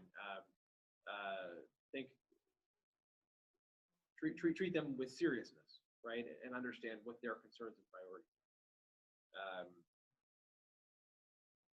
Now, relations with the party, you will have to, as part of your nomination, go through a process of getting approved by the party. And so this is important. Clean your social media, number one, right? Like, we had a candidate, and fortunately he was still successful, but he caused some issues for himself because he had a comment on Facebook that was dating back like 7 or 8 years when he was 18, but he hadn't deleted it, where he talked about feminazis. He used the word feminazi as a slur for feminine. You know, and frankly, it's a good thing that happened in a by-election as opposed to a general election. Because if that had been a general election, it would have derailed the national message, and if anyone had found that out, he would have had a hard time getting approved as a candidate. So clean your social media. Take this very seriously. Set up your privacy settings in such a way that, generally you want to not shut down, but you want to make your personal page private and then have a politician page where you're really careful what you say. And for people that have been involved in, for instance, advocacy on life and family issues, this can be a bit touchy because, if you're making provocative statements on behalf of issues that you really care about, how do you balance that against the fact that there is a vetting process where, there's not an opposition to having people with, say, socially conservative views as candidates, but there's a sensitivity about how those views were expressed, a legitimate sensitivity. And this is why I tell people generally, if you can go the activist route or you can go the politician route. It's simply important that you decide what you're going to do, right? So don't try and be a hardcore culture confronting activist on these really contentious issues and an elected official at the same time. You cannot do both. The movement needs both, and if as a relatively young person you've been involved in some of that hardcore culture confronting activism stuff, it's not too late to delete some of your past posts and decide to go into electoral politics, but just be aware that the choices you make have consequences. Yeah.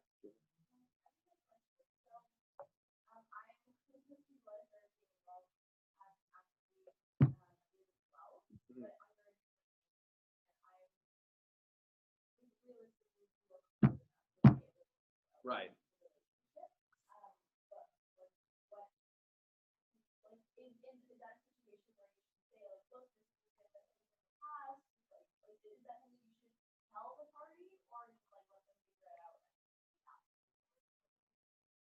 Yeah, Garnett, can you repeat the question so we hear it and then hear your response?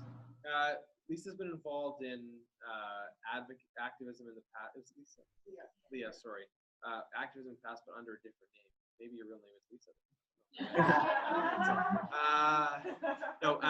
But she's asking, so first of all, like, it's a bad practice to hide things from the party. There's this, you see the political show Yes Minister, they say never hide things that someone could easily find out another way, right? Now, but it's not like it's not that you've done pro-life activism, so that's out, right? It's like if there's certain things that are obviously more toxic in the current soup of I don't know, like and a lot of times you can delete those certain past posts, but we probably have to have a more detailed conversation about what exactly you said. If you sort of made really provocative comments about homosexuality or something, and those are sort of recorded on, that's but I would just say clean as much of it as you reasonably can, right? If you're planning to run. So in terms of the way the party decision-making process works, there's lots of people that are part of the party and can put up maybe little roadblocks, people that you want to have good relationships with, people like your local association, your nominating committees, MPs and ministers in other areas, national councillors, longtime activists involved. All these people have some importance, and you want to build good rapport with them. But far above that are the decision makers at party headquarters. Now, these folks are very, very important because they ultimately determine if you can run it, right? Party headquarters, generally, this is their thought process. They're very risk averse. Their principal concern isn't your CV or even really what you'd be like as an MP. Their principal concern is, will you win and will you cause problems for them during the campaign? And they have a lot of influence over whether or not you're a candidate, as well as other factors that can matter. So especially every opportunity you have, whether it's a convention, whether it's other party events, if you have an opportunity to build rapport with people that are part of national party headquarters, that's really, really valuable. And if someone tells you at the local level, well, I could get you disqualified, I mean, still build rapport with them, but recognize that these fundamental decisions are made at party headquarters. And the other thing is rapport with anyone, even party headquarters, does not replace selling membership, right? You got to win your nomination. So, you want those folks to like you because it'll help you get through the vetting process.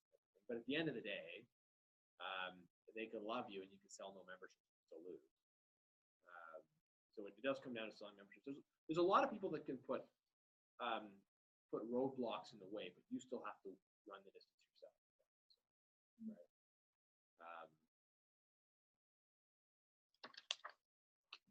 All right. You'll have a budget for your nomination campaign. These things are regulated, so it'll be less than $20,000. And generally speaking, you'll probably just start with your personal networks, and hopefully that's enough to raise the money you need. If not, you can think about other ways of doing it. But generally speaking, you don't have to spend a lot of money. You don't spend a lot of money in a nomination because a lot of the memberships you sell, they're going to be through events and door to door. They're going to be sold by you. A good use of the money you have is mail. Generally speaking, don't spend it on big glitzy events or other things. You can do sales-oriented mail. You can do persuasion-oriented mail. You can do get out the vote-oriented mail. These kinds of things. So mail is a good thing. Yeah. Yeah.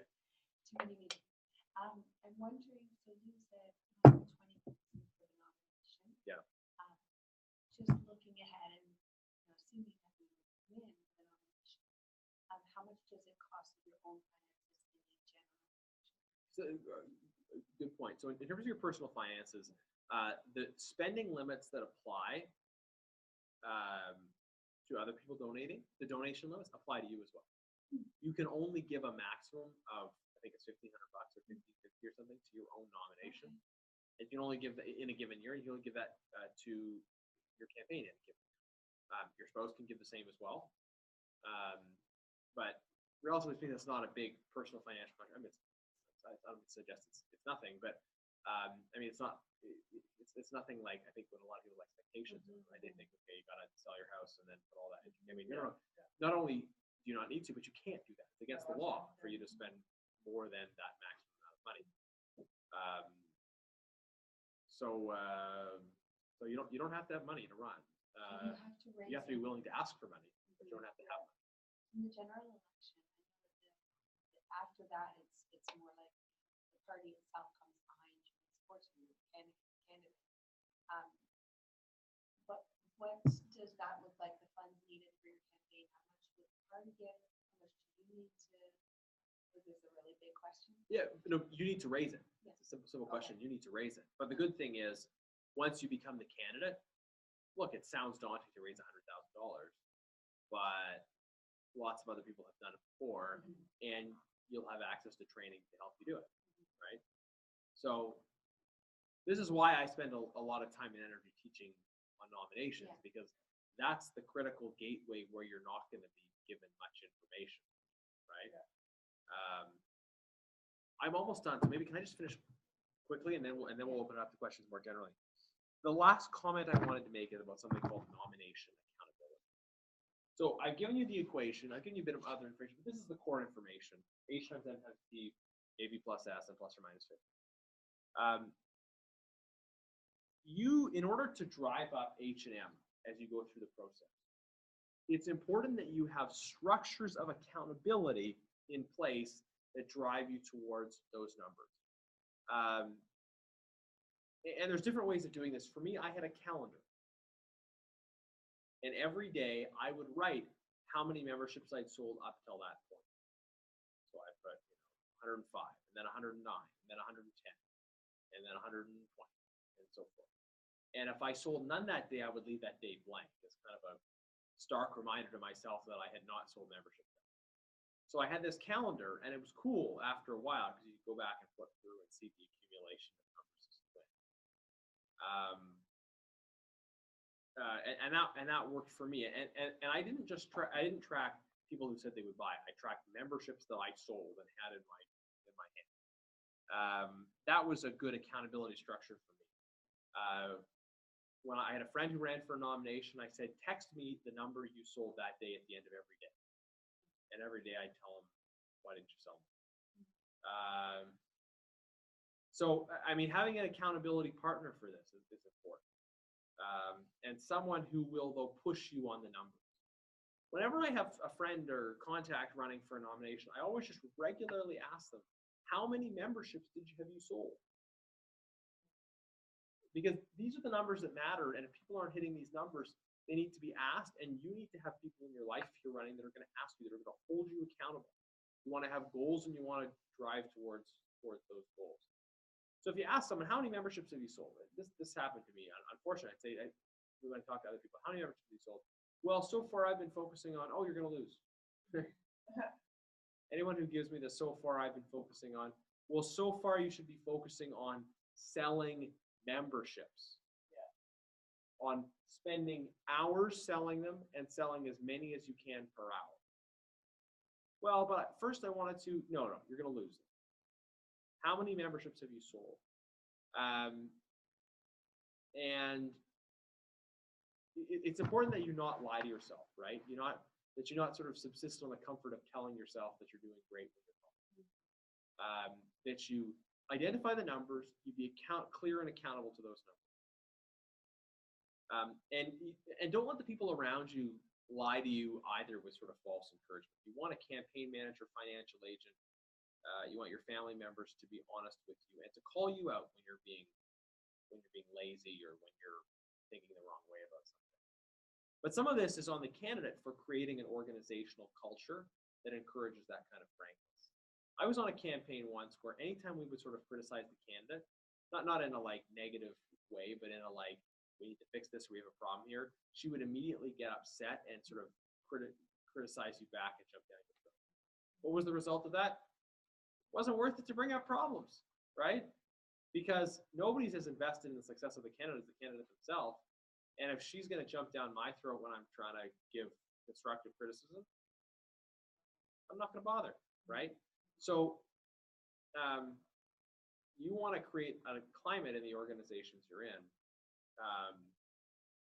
which you are getting feedback from people, and that allows you to do better. Incidentally, Andrew Scheer is phenomenal at this. He is, for a leader in a senior position, he listens to people and invites them to give criticism and advice. And that allows him to learn and do better. It allows him to grow as a leader in a way that a lot of leaders are not willing to do because they don't want to be criticized.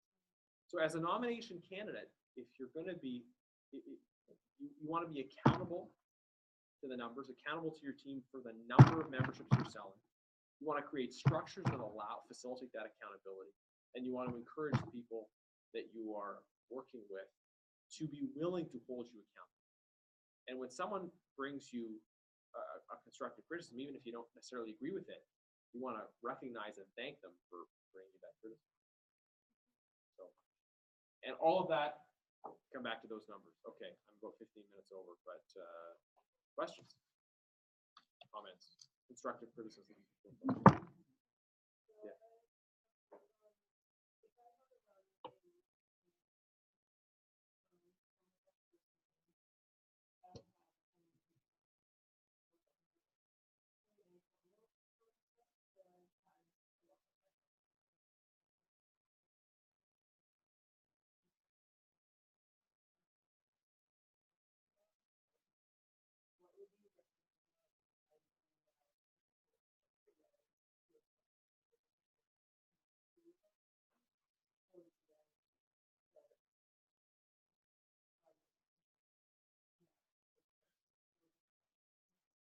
So, like, I do think post-secondary is valuable. Share the question.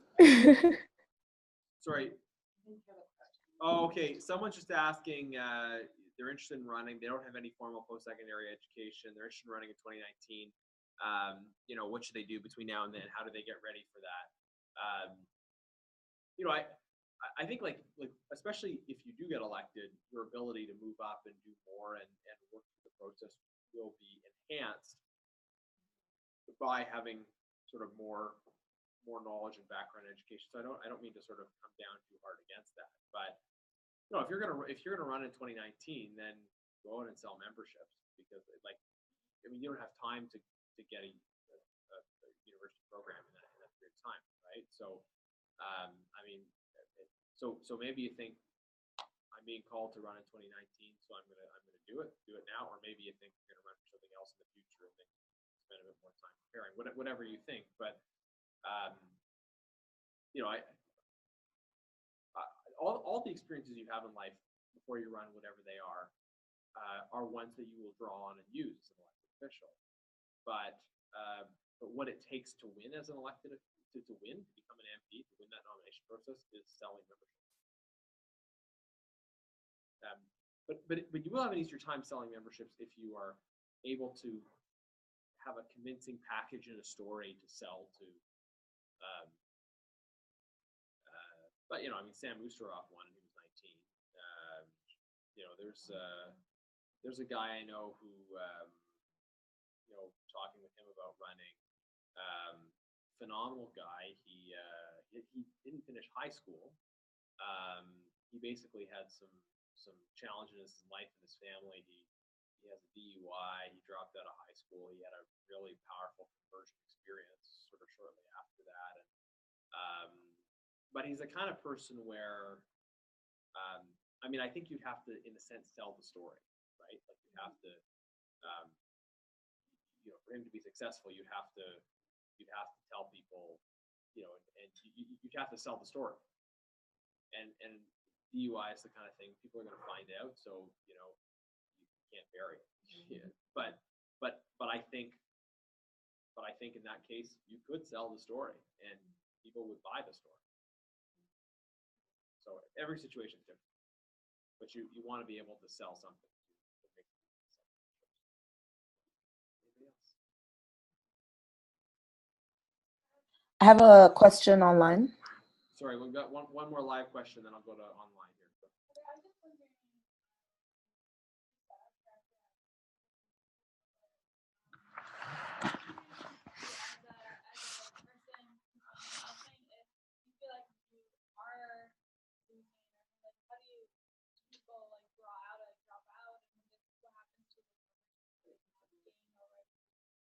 I was just wondering a little bit about that. Like, people get funded by or for the membership, or are they like part of? Yeah. So if people buy a membership, they buy a membership, and then they pay for that membership. So there's just no sort of refunding it because the person they want to vote for isn't in it anymore. Yeah. So unlikely that you would know you're losing. Often I see people can kind of get strong-armed out of the race because they're convinced that somebody else is going to beat them. And one of the things they didn't talk about is the whole process of candidates trying to jockey with each other to scare other people out of the race, and there's a whole psychology to that. At the end of the day, I would say to anybody here, though, if you're going to run, then run, right? Sam Oosterhoff, everyone here knows who Sam is? 19-year-old elected. He ran in a nomination against a regional councillor, a long-time local businessman, and the president of the Progressive Conservative Party. So Rick Dykstra was the president of the Conservative Party, Progressive Conservative Party, at the time he was running. He was a chief of staff at the Ontario legislature before Sam was born. He was a member of parliament and a parliamentary secretary for 10 years. You know, like And like when he announced, there were like, close to 1,000 people who liked the announcement post, but not nearly that many bought memberships. And Sam won. Now, it would have been easy for him to say, I don't think I can win this. But he just went out and sold lots of memberships. And he's an MPP today. So that could be you. Question online.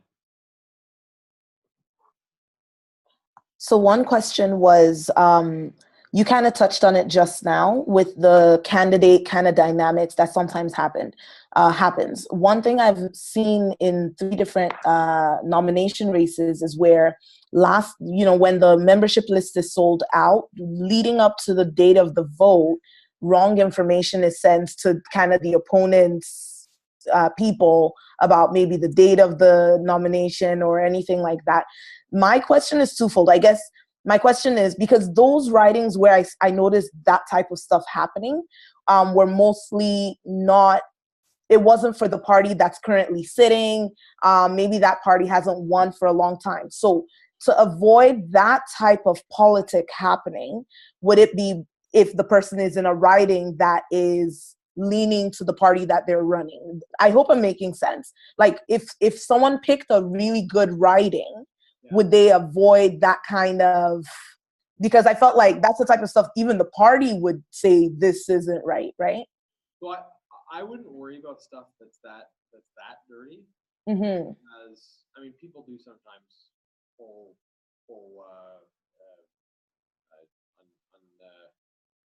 inappropriate stunts. Mm-hmm. Honestly, oftentimes the sort of stunting people pull it just ends up being a huge waste of their time and money. Like there's very few tricks you can pull that are actually going to move the needle, and rather than spending all your time thinking about them and how not to get caught, you might as well just go out and sell more memberships. Mm-hmm. Not that any of you would contemplate that anyways, but it's just like, I think a lot of people think politics is dirtier than it is. There's a lot of people who are, by instinct dirty the way they approach it, but honestly, there's not a lot of actual advantage you can gain through that sort of stuff most of the time. Look, in a party nomination, if someone, and I don't know the particular case you're talking about, but almost always, certainly in the federal party, so if someone pulled that, they'd be disqualified right away. And it wouldn't care, it wouldn't matter if it was the leader's mother. They would be disqualified and never run again if they pulled stuff like that. Partly as a point of principle, but also as a pragmatic point that if a candidate won a nomination that way and it came out, that person could never be a candidate for the party. Yeah. I have a question. Is there anything for the nomination process that could disqualify you? Like, is there something that somebody should know? Like, for example, I know I've been looking into, like, you're not allowed collecting more than $20 in cash from a person, right? Like, if you collect $100, if you get, Yeah. So is there anything, like, not necessarily to do with finances, but is there something in the nomination process that would red flag that somebody might do by an accident that they should know ahead of time? So, in general, the party can choose to disqualify anyone for any reason, including, like, because it's Tuesday. And I, of course, would never cast aspersions on the nomination of the Provincial Party here in Ontario, but some would suggest. Now, in terms of pitfalls to avoid, I think the most important pitfall to avoid is comments that are going to negatively impact part. That's the most important thing. So, like, if you think you have a really funny joke you want to crack on Twitter about, I don't know, women's issues or or people of a particular racial background or something, like, probably don't do it.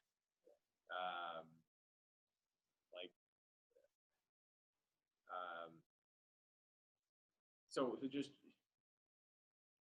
And this, for what it's worth, like this sometimes makes politician social media profiles kind of stale and boring, like, because they're not actually. in the effort to avoid the inappropriate career-ending joke, they're not even willing to be moderately funny. I posted this picture. So my wife's pregnant, right? I don't know if some of you follow me on social media. I posted this picture. I always thought it was funny how, like the kind of photos they take when they're pregnant, right? It's like the side profile of their belly with their belly sticking out looking good. And just, they're pregnant even if they don't really have a belly, not because of their belly, because of the photo, right? So anyways, my wife and I took a photo where she was doing this, and then I did it too. So I stood beside her like this, right? So it was just kind of cute, like, hey, we're pregnant, right? But I kind of went back and forth about whether or not I post this photo. Totally innocuous, totally inoffensive. And then one of my staff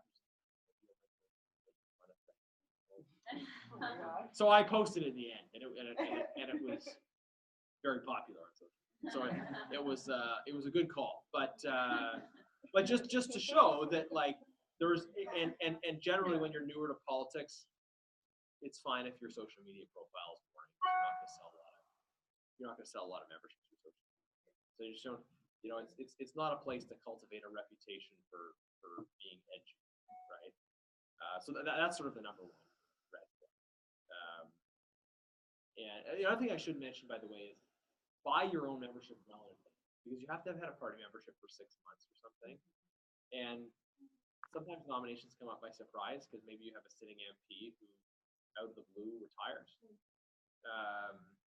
So if you're someone that sort of sees yourself running at some point, have active memberships in the provincial and federal parties that you support, and just have them, because it's not a big investment that $10-15 a year, and it means so that's one big pitfall for people is follow all the rules they tell you to follow. Don't hide anything, right? Don't think if they ask if you've ever spoken publicly about a particular issue and you have, say yes. And you want to get some coaching before you actually do that interview, but don't hide information. Clean up your social media, and make sure you have a party membership. Those are the main things. And rules around Canada. There's other rules. You will get those rules. Read those rules, and they'll change. They're different at different levels and change.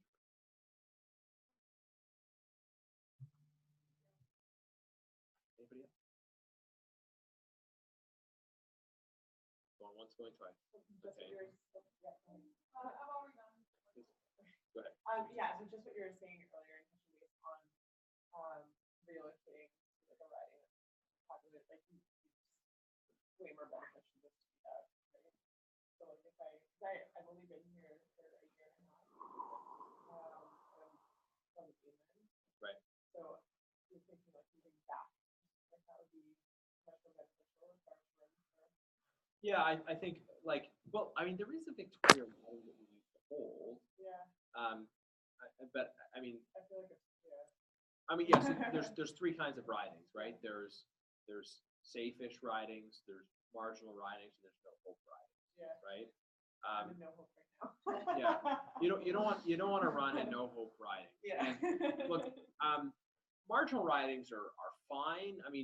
What I would say for a marginal riding is if you're the kind of person who you're older, you've got a good career, and basically you're interested in being politics, but you kind of want to be there if we're in government. You don't necessarily want to be there for the long haul, right? Like you're someone who can make a shorter term contribution. Then yeah, maybe a marginal riding makes sense, because if you're that business executive that says I'm interested in taking 4 years out and using my service skills, then you don't. If the party's reduced to 30 seats, you don't want to be there anyway. So you might as well be in a marginal seat, because then the only chance you're winning is when you're going into government, and then you get to do what you want to do. But for me, for you guys as young people who want to have long tenured careers in politics, you want to go for it, because the thing is, a lot of the people that have risen to senior levels of politics, they've started young in relatively safe seats, and then they've been able to accumulate experience over time.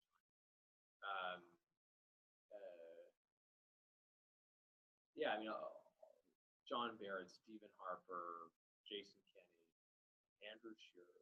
These are people who have had relatively long parliamentary enabled by being in Maxine that have been in relatively safe seats, and they have been enabled to go out and do things in other parts of the country without having to go back be in their riding. Like Jason Kenney, he didn't have to be in his riding every weekend, so he was in the GTA. So something to think about, right? You're young, you're single, you have an ability.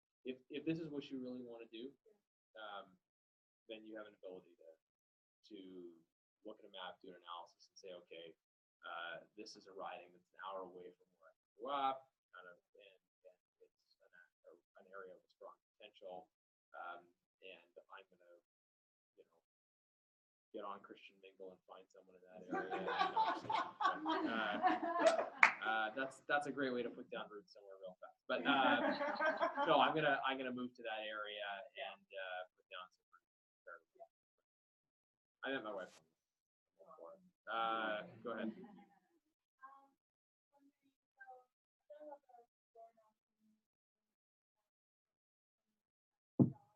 Yeah.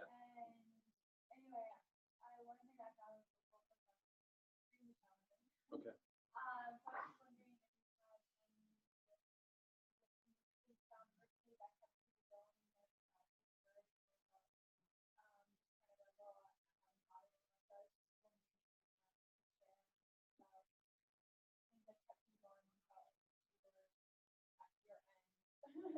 Yeah, so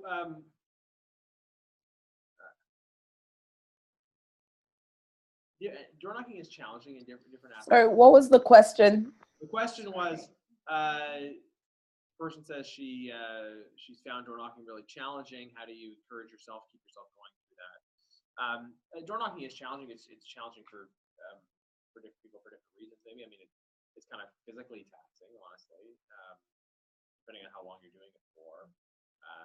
And you want to be door knocking for like 8, 9 hours straight if you can, right?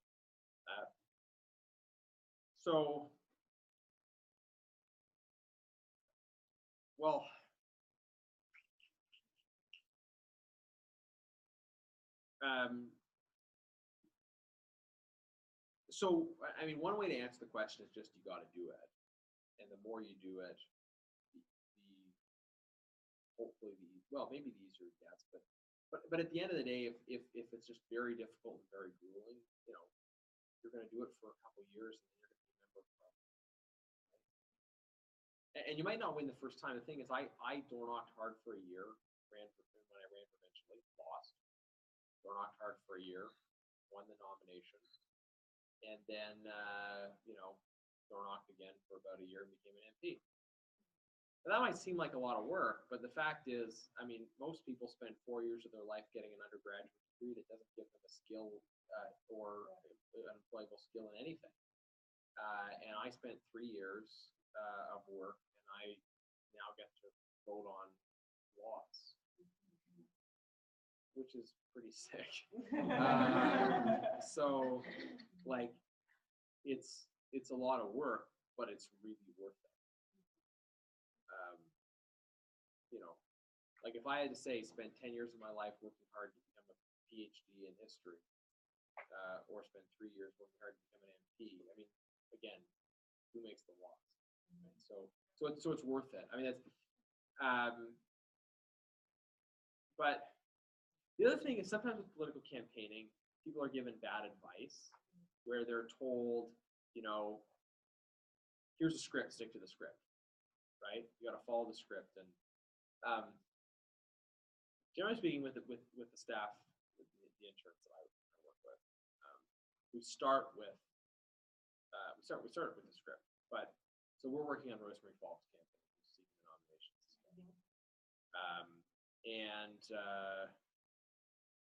At one point, people were saying, okay, we're not selling enough membership. Our people here in Ottawa making phone calls for not selling memberships. And I told them, guys, time to throw away your scripts. Throw away your scripts. Have a real conversation with people. It's a nomination, which means we're trying to sell them memberships. we're not trying to go as quickly as possible. We're trying to sell as many memberships as possible, which means having real conversation. So throw away the scripts. Yeah, you have to have the call has to have a direction, right? If you just chat about the weather and then hang up, then you kind of do it wrong. But you want to kind of do those things in the pre-screening, rapport building, then the sale with the value proposition. You got to do all those things, but be yourself. What's your name? Be Suzanne, right? Be Suzanne when you're door knocking, right? Not the rest of you. And maybe that makes it easier. If you can think of this as actually, so part of what we believe politically is that every person has value and dignity and individuality. But I think sometimes we can forget that in the course of political practice, right? Because when we don't think of people's value and dignity and individuality, the way they become more boring. Right? Maybe that helps. I don't know. There's another question online. Okay.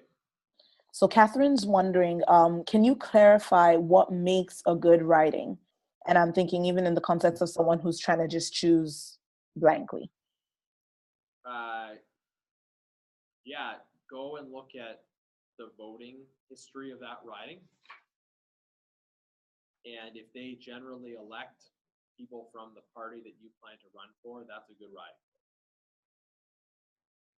And if they do some of the time, it's a marginal riding. And if they never do, it's a no-hope riding.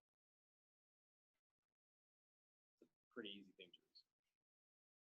So one is my MP. You kind of explained it, but I'm just hoping.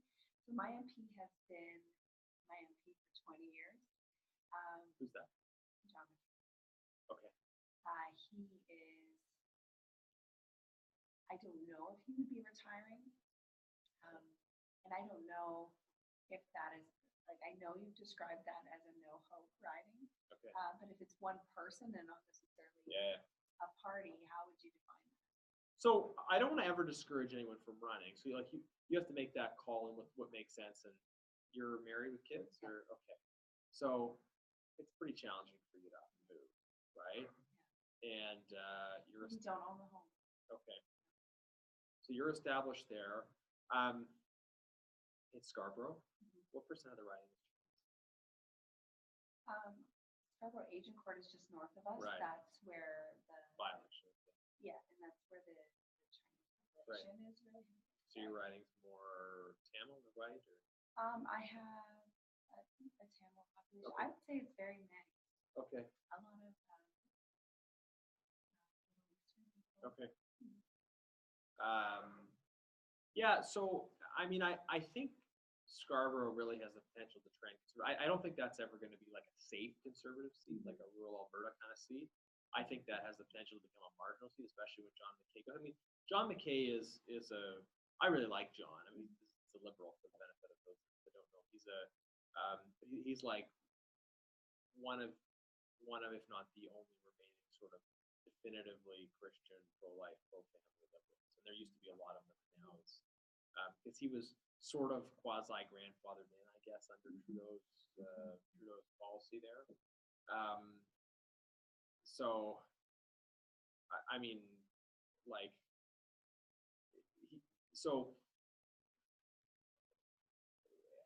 he'll retire at some point. I don't know. I think that would be a good place for you.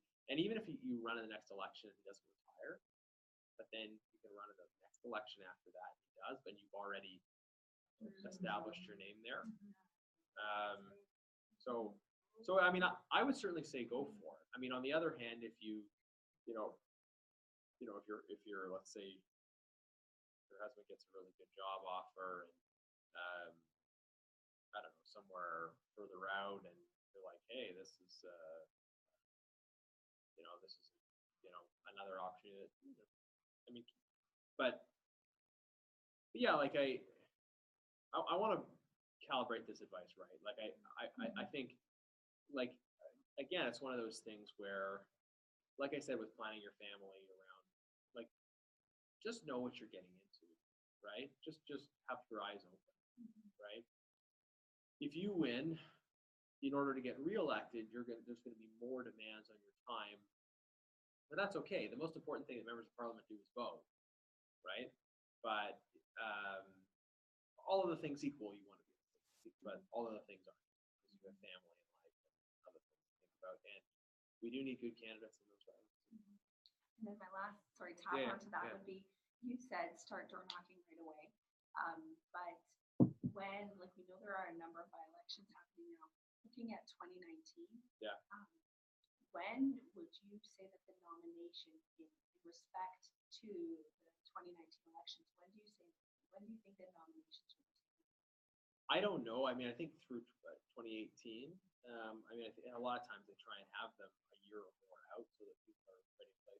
You've got a great opportunity. If you want to run the next election, you've got a great opportunity with the Scarborough-Ashford by-election, because there's going to be a lot of serious people from the party that are coming through there. What I would do is I would organize your time so that you can be spending a lot of time volunteering in Scarborough-Ashford, a lot of time. And people are going to, who's this? Wow, and then after, as that's ending, you can, and as you get to know people, towards the end, you can sort of say, yeah, like I live in the neighborhood where I live over, and I'm kind of interested in running, and I'm keen to help, and so that contribution. But then right after the by-election's over, I mean, you don't want to be selling memberships too actively while they're in the middle of a short by-election. That's right, because people are going to say, where's your commitment to the cause? We need people in the by-election. But that's an opportunity to build the rapport, and then hopefully some of those people come up. Anybody else? Last call. Okay, well, thanks so much for having me. And we have a lot of interns coming through our office. We love having volunteers. We have some volunteers that don't live in Ottawa, but they help me by doing research on foreign policy topics that I'm working on and helping me stay briefed on them. So those of you who want to be more involved, would love to have you get in touch with our office, and if you're interested in doing an internship on Parliament Hill and in volunteering, or following up with me about nomination stuff. Some people are reluctant as MPs to give endorsements to nomination candidates because they might lose. I'm not like that. I win a lot and lose a lot, and I'm okay with that. So if any of you are running and you want to chat further, you want my help.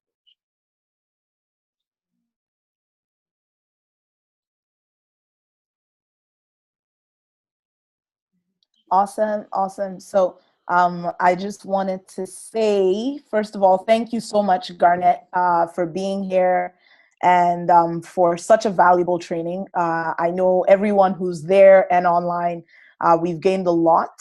So I want to say thank you, and for taking the time on such a big night to be with us. I also wanted to remind everyone, I'm just trying to pull up my notes because I was taking notes from what you were saying. Okay, so I want to remind everyone that next week, Saturday, we will be having our next webinar. And we're going to be talking about communication, policy platform, adapting what you're saying to different audiences. This is something that's going to be applicable both to those of you who have already gotten your nominations and for those of you who are still doing your nominations, though you're not going to be kind of going into policy too much at this time. You're selling memberships. But that one's going to be led and taught by Casey McLean. So we're really excited about that. And then we are also going to be having a Get in the Game webinar training on Saturday, November 25th. And that training is going to be an open training for all of your networks, contacts, to know why we need to get involved in politics on any level. And so, especially for those of us who are considering running, that's the type of training you want to get your friends and family and networks in on, so that when you need volunteers, you have people who really believe in engaging politically. So definitely spread the word about the Get in the Game training that's coming up on the 25th. And also, I just wanted to remind everyone that one of the things that really enables us to keep these trainings going and to make sure that we are being able to provide support to people, godly candidates who want to impact our nation for good, something that really gives us the ability to do that is the generosity of our partners. So if any of you guys are able to give a special donation or even sign up to partner monthly with MYCanada, to support the Get in the Game trainings that are happening, that would be amazing. And you can visit 4mycanada.ca to give a donation. And we really, really look forward to seeing you guys next week, Saturday, November 18th, 3 p.m. to 5 p.m. Once again, thank you so much, Garnett, for taking the time today. Tonight was really valuable. Thank you. Bye, everyone.